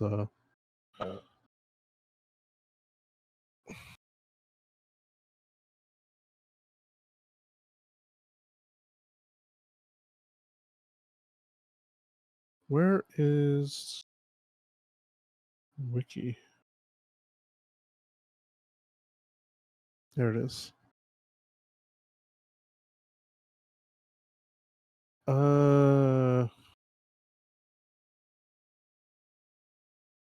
It just says 1969. Okay.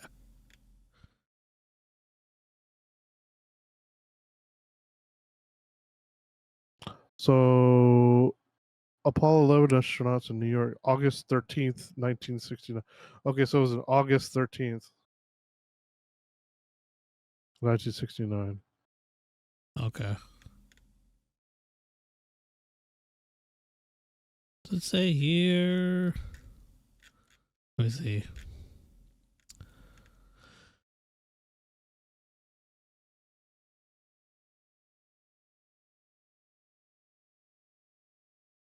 Oh, ads. I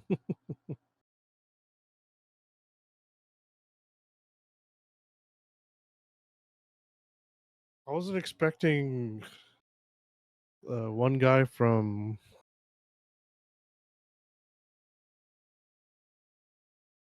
Logan in there. From where? Logan. Oh, yeah, yeah.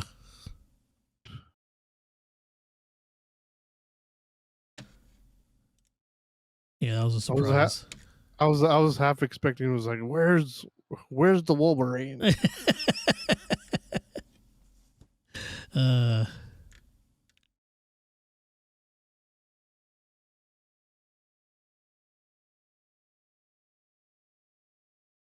trying to think what else spoiler free. I mean, all the acting and writing was pretty well done. I thought it was pretty good. Yeah. Not everybody agrees, apparently. Yeah. Really? Yeah. IGN gave it a 4 out of 10, but what do they know? What? IGN gives it a 4 out of 10. IGN stands for ignorance, so I mean, I don't think it was that bad. 4 out of 10, really? That's a little bit much.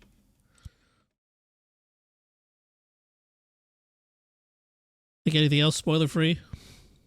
I don't know. It was just awesome to see. Yeah. See him on screen again as Indy. Yeah. We were one of the younger ones in the theater when we went, which was surprising.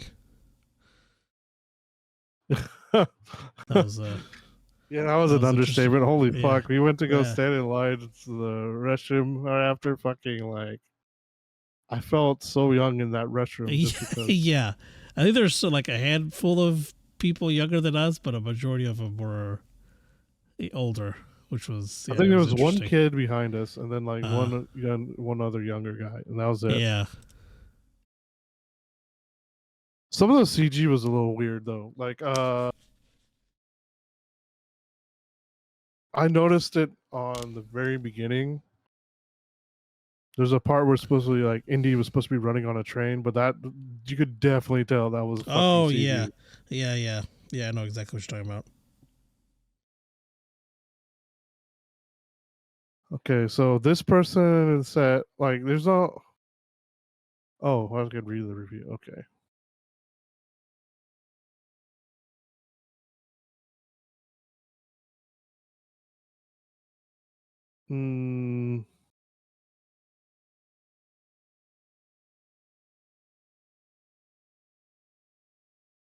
Oh, you're looking at reviews? Yeah, I was looking at the IGN's review, trying to Oh, like. okay. I don't know. I enjoyed it. I don't know why. Like, so Indiana Jones fails to recapture Spielberg's magic with uninspired action and conflicting themes and character motivations is proof that some things should be allowed to end. That was the point of this movie. Yeah. But Yeah, they didn't want to end it on whatever Kingdom. What was it? Crystal Skull Crystal was. Skull, yeah, they don't want to Yeah. end it on that. So Yeah. No, that was not a good one to end it on. I mean, hold on. Let me see.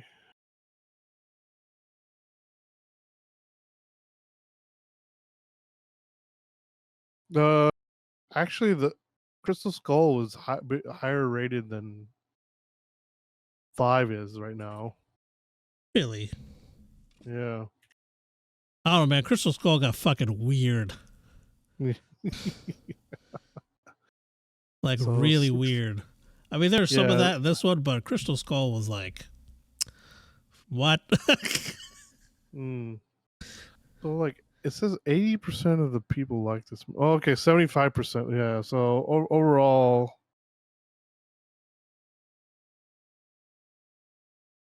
apparently the critics liked Crystal Skull more than the audience did, Okay. and then audience loved Dial of Destiny compared to the critics. So Okay.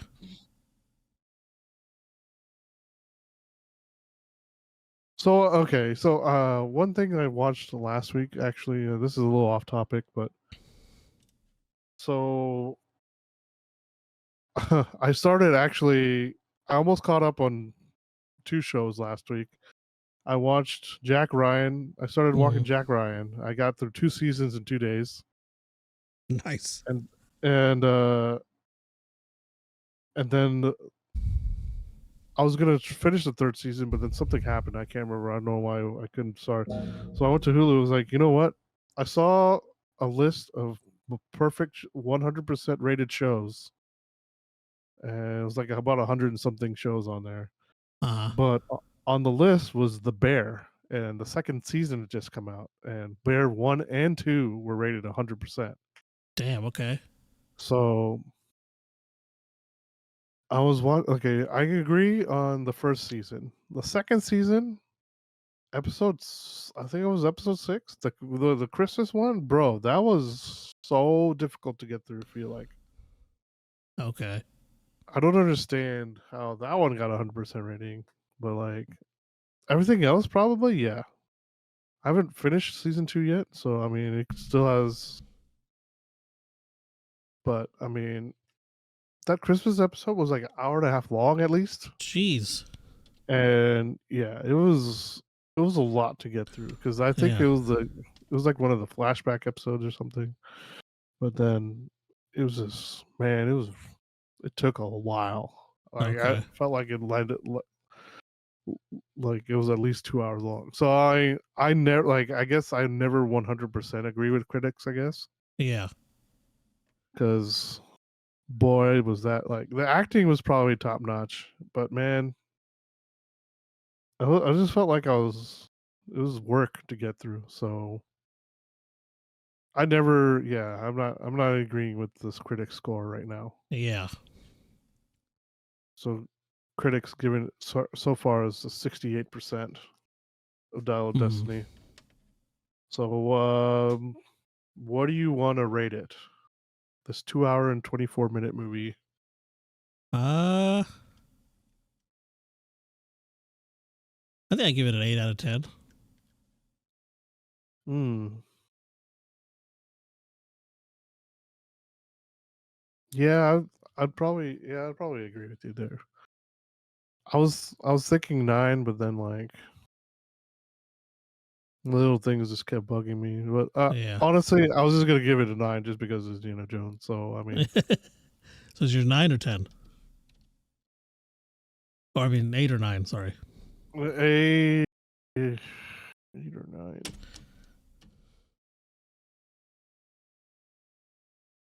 I'm gonna go with the 8. All right. Fantastic. Because I mean, some of the CG was here Yeah, and it was there. still like again, it's still a fun movie. Like it was still Yeah, a very enjoyable movie. So it still really had the feel of the old Indiana Jones though too. yeah, it did. Maybe that was the purpose of them putting on that green screen as well. Yeah, it could have been. Yeah, Not just because of how old Indy is or Harrison Ford is now, but man, yeah. I like the movie a lot. I enjoyed it. I don't. You know what? I might change it to a 9. All right. I'm just gonna give it the benefit of the doubt. I'm just because I usually side with the audience score as well too. Like this at an 88%, so Yeah. I'm usually pretty close to the audience score. But I mean, I just love seeing Indy back on the big screen again. Mm. All right. Well, I think that's all we got for the spoiler-free version. Yeah, if you're stopping here, thank you guys for listening. Hope you guys enjoyed the episode. You guys every Sunday at 8 p.m. on Spotify, Google Podcasts, Apple Podcasts, Anchor, and even YouTube. You can also follow us on social media at NerdDotGet1 on TikTok, Instagram, and Facebook. And where can they find you? NerdGet Vikas on Instagram, Snapchat, YouTube Gaming. All right. But yeah, that's all we got for you guys this week. We will catch you guys next week. All right, bye. Bye. All right. Spoiler time. What do you want to start with?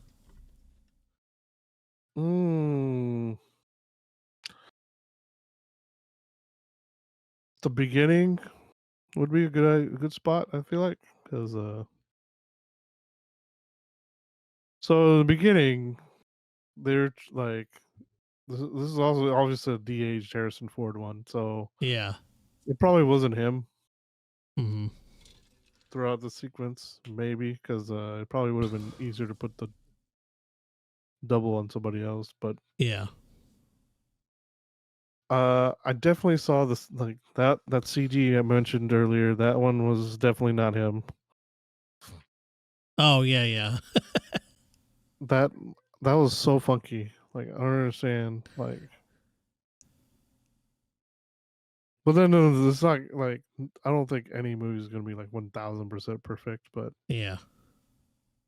people can get close. So I guess the what do you call it? There's like a name that most people call like.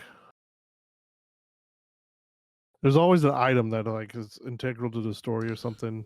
Oh, yeah, yeah. So they weren't actually after it. So the Dial of Destiny, basically, like they weren't really after that. No. They were after the I don't know names. It was the Spear of Christ, basically. Yeah. Maybe what the what is this? What's on Lucasfilm? It looked like it was gonna be on a Wikipedia page. Okay, holy shit! But anyway, uh, the Lance of Yeah. Lance of Longinus, Christ or something. Lance of Longinus is what it's called. This is Okay. also called the Spear of Destiny, Gotcha. which is ironic because it's called the Yeah. Dial of Destiny. Yeah. Um. So yeah, this is was supposed to be the one that cut Christ, but it turned out it was fake, Mm-hmm. and they were on a train to. I guess this is right after the war, Yeah. and they're collecting stuff for Hitler, and they were on that train, and I Mm-hmm. guess his friend got caught. His friend was like a professor as well. Yeah. It and Basil Shaw. Shaw. Yeah. Yeah. So who's that actor that plays him? I think it's his name. I mean, I can look it up real quick. Like he's like one of those people you see. Toby Jones. Toby Jones. Okay. He plays he's one of the Hydra. He was like this Hydra scientist in the Marvel movies. Yeah, he was. I just blanked on his name.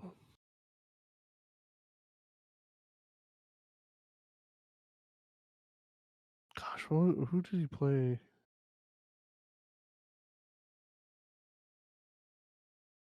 Who did he play in Captain America?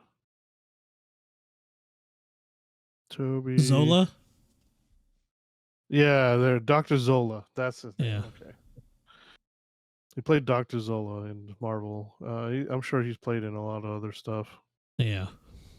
Uh, but yeah, he was only in a movie for a short time.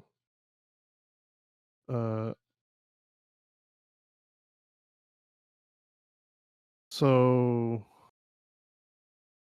yeah, he got caught, and because they like, I guess Indy was escaping from them, Yeah.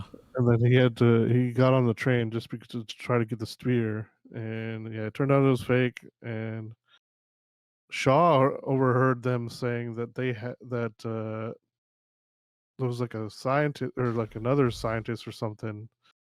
He had the official name of it was something. Start with an A, right? What? Yeah. The Why does this? Antikythera? Yeah. What is it? What did you say? Antikythera? Sounds close. Yeah. How do you pronounce that? I guess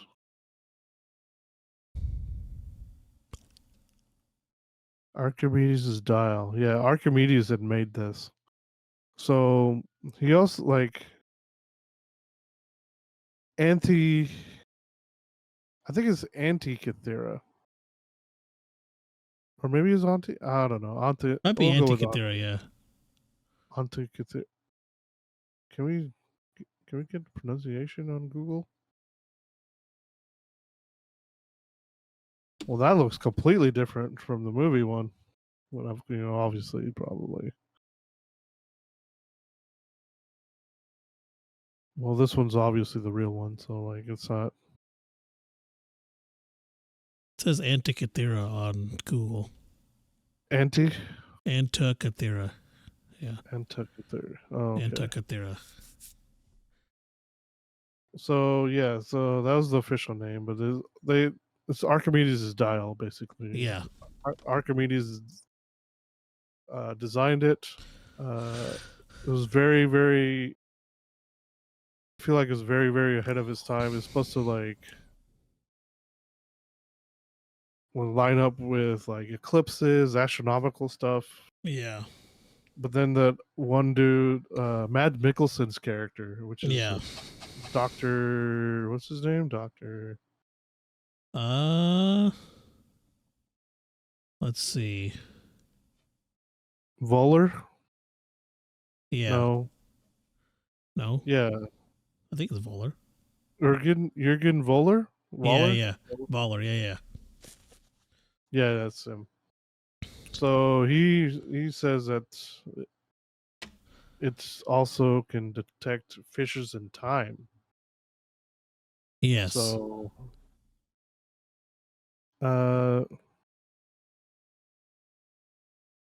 yeah, after I guess they escape with it, and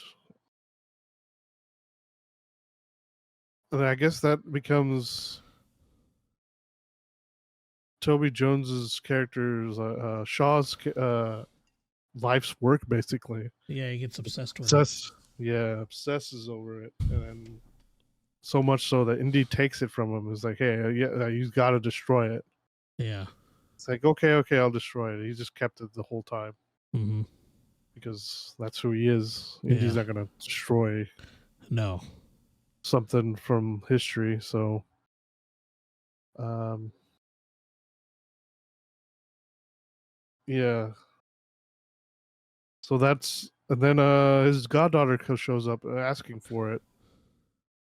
That leads to the adventure of like, so the goddaughter comes for it, and then somebody else, like I guess Mads Mikkelsen's character, comes looking for it.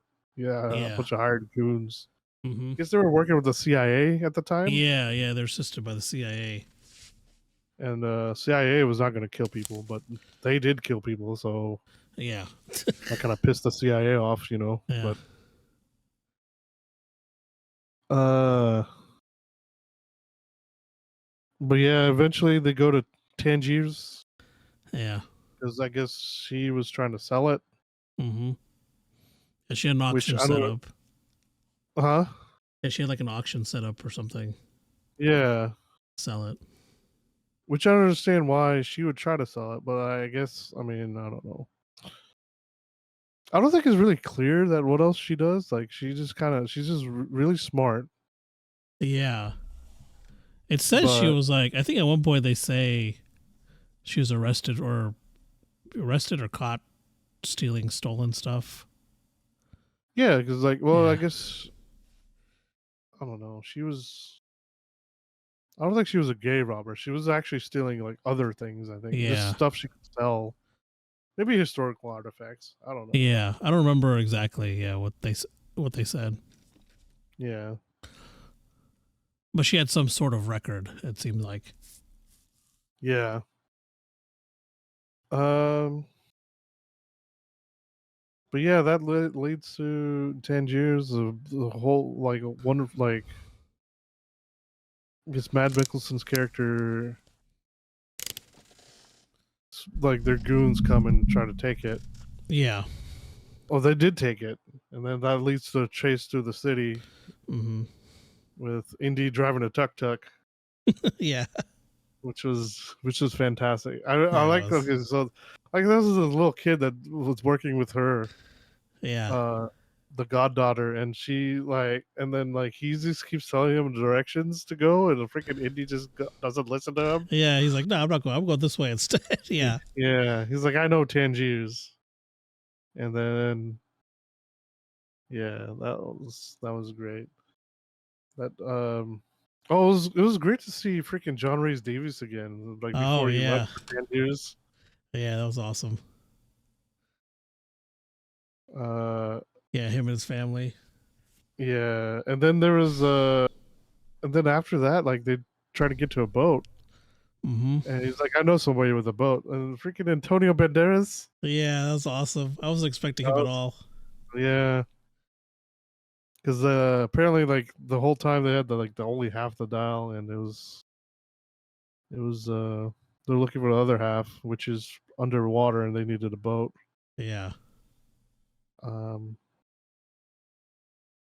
and they actually no, okay, so it wasn't. It was directions to the Yeah. other half of Directions to the directions to the dial where they figured was underwater. yeah. Because her What? dad, the other professor, her dad figures that out or had figured it out. Yeah.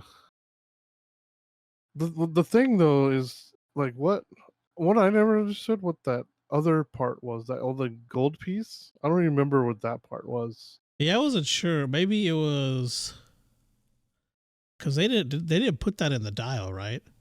I don't think so. That's what I was Yeah. saying. Like, oh, I think they kind of used it to find the other Yeah. location. Maybe I don't remember. I love treasure hunting movies, so Yeah, I like do too. I love this shit. Yeah, even But this like plot thing doesn't really elaborate on what that gold thing was. yeah, it's another. I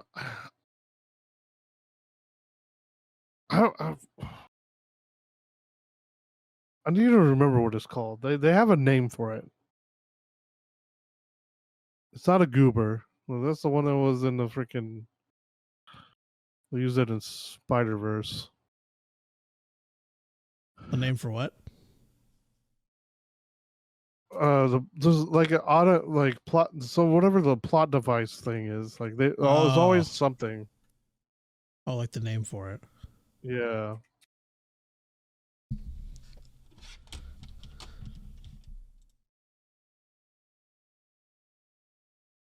MacGuffin. That's the name. That's the official name that they give it. Okay. A MacGuffin. So the Dial of Destiny is basically the MacGuffin of the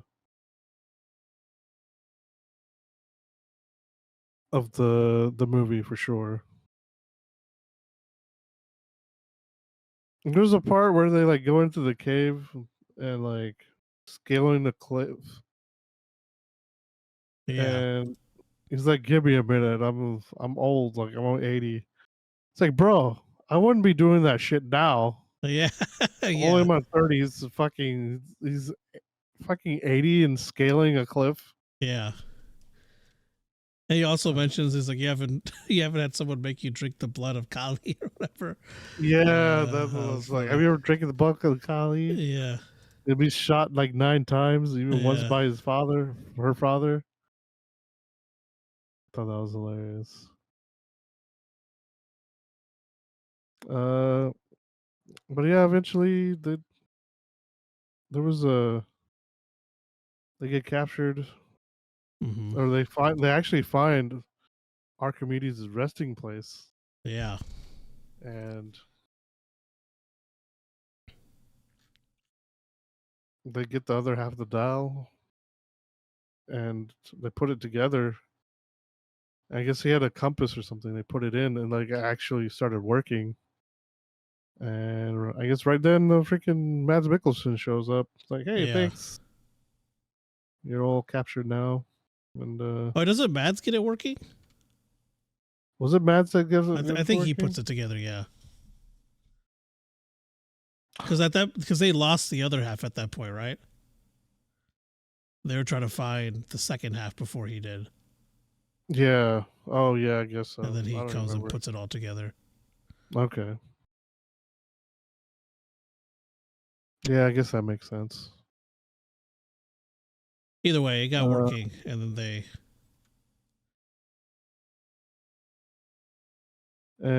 go find a rift in time.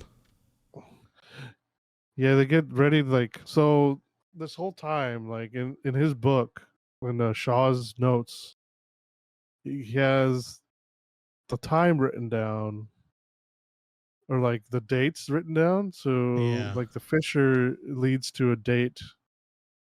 It was like just before World War II started. Yeah. So they got in a plane and dressed up as Nazis and brought Indy along, and her goddaughter just like or his goddaughter like sneaks aboard. Yeah. I guess the kid follows her in another plane. Like he steals another plane and follows her. And follows them, I guess, into the storm where there's like a time rift, basically. Freaking that next part was trippy as fuck. It was like, yeah, like they time traveled, but it wasn't to what date they were saying. Yeah. It was to like Roman invasion. Yeah, it was the shit, what was it? The siege of something. Syracuse, yeah. Yeah. Oh, so that gold thing they found was a part of the dial. Was it a part of the dial? Yeah, so they have the two halves, and then they have that thing goes in the middle. Oh, okay. Yeah. I think that I remember seeing there's something on the bottom of it. Yeah. I could sit in. I think it's the part of the tiles that shows, I guess, the dates or the numbers or whatever. How you know what it's pointing to or whatever it is. Oh, okay. Like the number part of it, I guess. Yeah. That's what that is. He did mention the snake thing came up when they were when they were diving. Oh yeah, the diving. Yeah, it's like it's eels are just basically snakes. It's like, no, they're not. Yeah, that's funny. That's true. Yeah. But yeah, they show up at the Siege of Syracuse, which was really trippy, and everyone thinks that those are the planes are dragons. Yeah. At least the big one, Yeah, the big one. Yeah, because it was. I think because I think it was smoking or something yeah, at that point. yeah. They thought Something it was a wasn't dragon. working properly. Hmm. Yeah. They get like for whatever reason they kept flying low. Yeah, Like yeah. I was like, you're why in you a get so close to him? fucking airplane. Why are you flying that low? Like Yeah, I understand when like the engine got shot, but like yeah. Before that, they were already flying low for like no reason. yeah. The 212, 212 BC is where they ended up.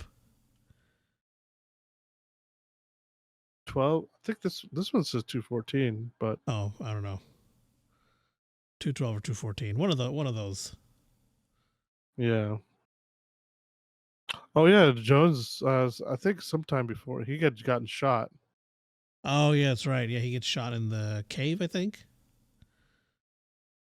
Like Yeah, after they assemble the thing. yeah. And then they decided to take him with them, so Yeah. he's over there in the plane just bleeding out. Hmm. But yeah, after the I guess the plane gets too much damage and the plane pretty much just crashes. And Yeah. before that, they had a parachute and Yeah. Andy and Helen had to parachute out of it. yeah, Helena, that's her name. Fucking shit, I'm just gonna call her the goddaughter. The dog got her. The dog cutter. Yeah, they parachute out, and then Archimedes. Yeah, they meet Archimedes. Yeah, He bro. comes to investigate the crash. Yeah. Well, he sees And them flying. It's like he's yeah, just like. So I guess he invented the dial to like to send help, basically. So he was looking for like help through uh huh, uh the time fisher, I guess. yeah, Yeah. So yeah, the dial only posts to the time fissures that lead to this date. And okay, yeah, Archimedes yeah, made it for the sole purpose of bringing help from the future to the siege. yeah. Mm-hmm. So when they were on the tomb, there was a picture of a propeller. Yeah, it was an eagle with propellers or something.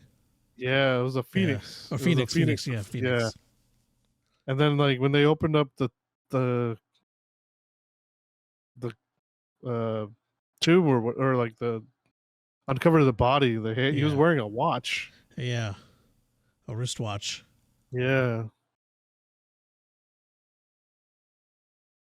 So it was pretty interesting. It was just and then after talking to Archimedes for a little bit, like Helena steps in and is like, "No, you guys stop, shut up, don't say anything more." So Yeah, like, yeah, because Indy was trying to stay there too. yeah, Indy's like, "Yeah, he can't be here," Yeah, and she just ends up knocking his ass out.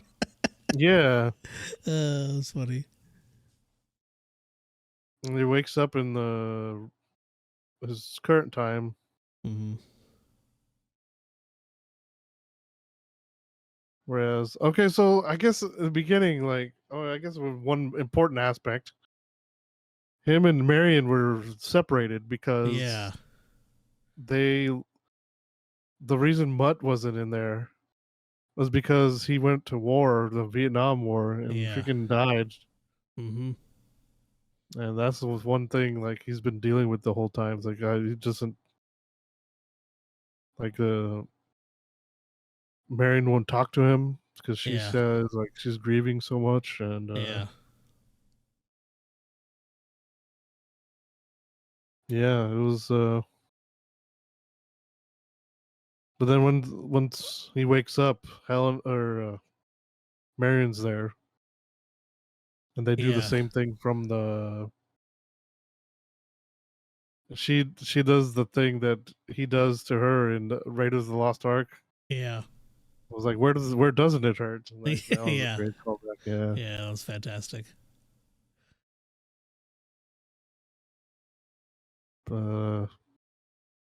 Yeah, overall great movie. I feel like it was really good. Really enjoyed it. Yeah.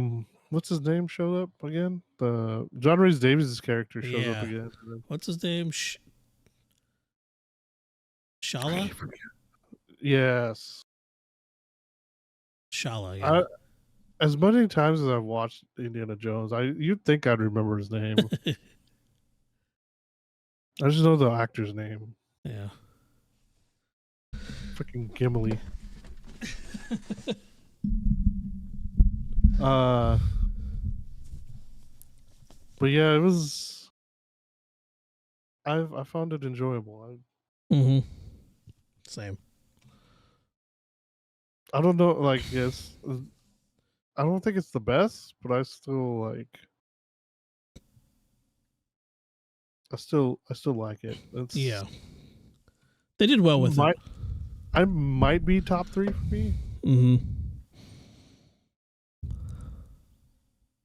I don't think it's definitely not. Yeah, it's definitely not going to beat at least one of them, or at least maybe 2 of them. Yeah. So I was saying, like, I might have to think about it a little bit just to see where to rank it. Yeah. But yeah, we have anything else for the spoiler? No, I don't think so. I think we covered most everything. Yeah, I think so. The one thing, like I said, like I didn't like was the green screen, but they might have done that on purpose. Yeah, to kind of give it that feel. Yeah, same feel of the old movies. Yeah, the more I think, you might be right on that. I wouldn't be surprised. Yeah, because you could definitely tell, like you could definitely tell on Temple of Doom when they're riding the raft. That was definitely a CG. Yeah, it was. Like, that was a green screen. That was definitely a green screen. Yeah. But I don't remember any other time. Like, I know in Crystal Skull they use green screen a lot too. But that's the only one that's kind of sticks out that they use screen. Oh no, they used it on Last Crusade as well for the airplane stuff. I think. Oh yeah. And the you're right. And the blimp part, I think too.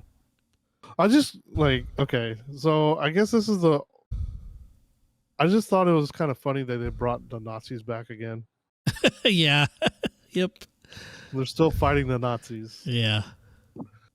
Which I mean is, I guess, a bit of a return to form. Because the last movie was Russians, right? Yeah, I think so. The Nazis, yeah. And then the second movie was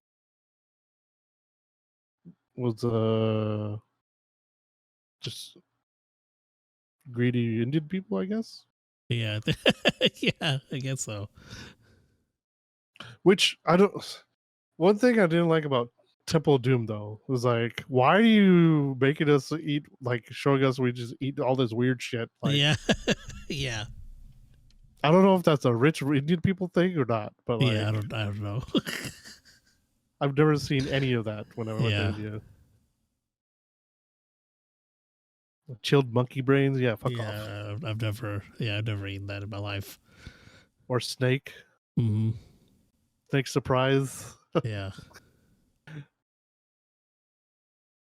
What was the soup like? It had like lamb eyes in it or something. Yeah, something weird. Oh, I don't know. They didn't have a single shred of fruit on that table. Yeah, yeah, it was all like meat. This is all weird food. Weird food, yeah. Wasn't one of them like bugs too? I think so, yeah. I don't even remember, man. It's been a while, but But yeah, I guess that's. I mean, did you want to see what it rated actually right now? Dial of Destiny.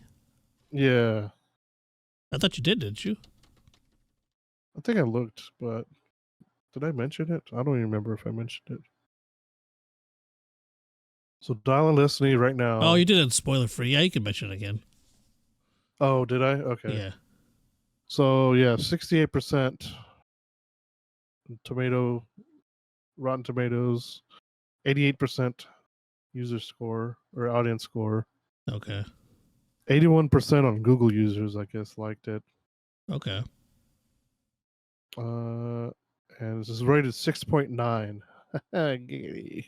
This is rated 6.9 on IMDb right now. Okay. Metacritic, oh damn. It's 58 Metascore right now. Wow. From what do you call, not staff, but critics. Okay. User reviews is at,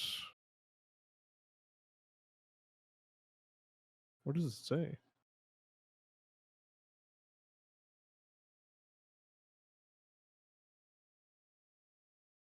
Maybe it's average. I don't know. This is average. I don't know. Something like this. But yeah, I mean, maybe the only issue really is like he's. I mean, Indy's not as physical, of course, just because Yeah. he's quite old now. So Yeah. I was still surprised at some of the stuff he was doing, though. Mm-hmm. So, but yeah, Yeah. still enjoyable. Agreed. So, But yeah. Yep, that's all we got. But yeah, that's all we got for you guys today. Hope you guys enjoyed the episode. Thank you guys for listening as always. You guys catch us every Sunday. Spotify, Google Podcasts, Apple Podcasts, Anchor at 8 p.m. as well as YouTube. They can also follow us on social media at NerdDotGet1 on Instagram, TikTok, and Facebook. Then where can they find you?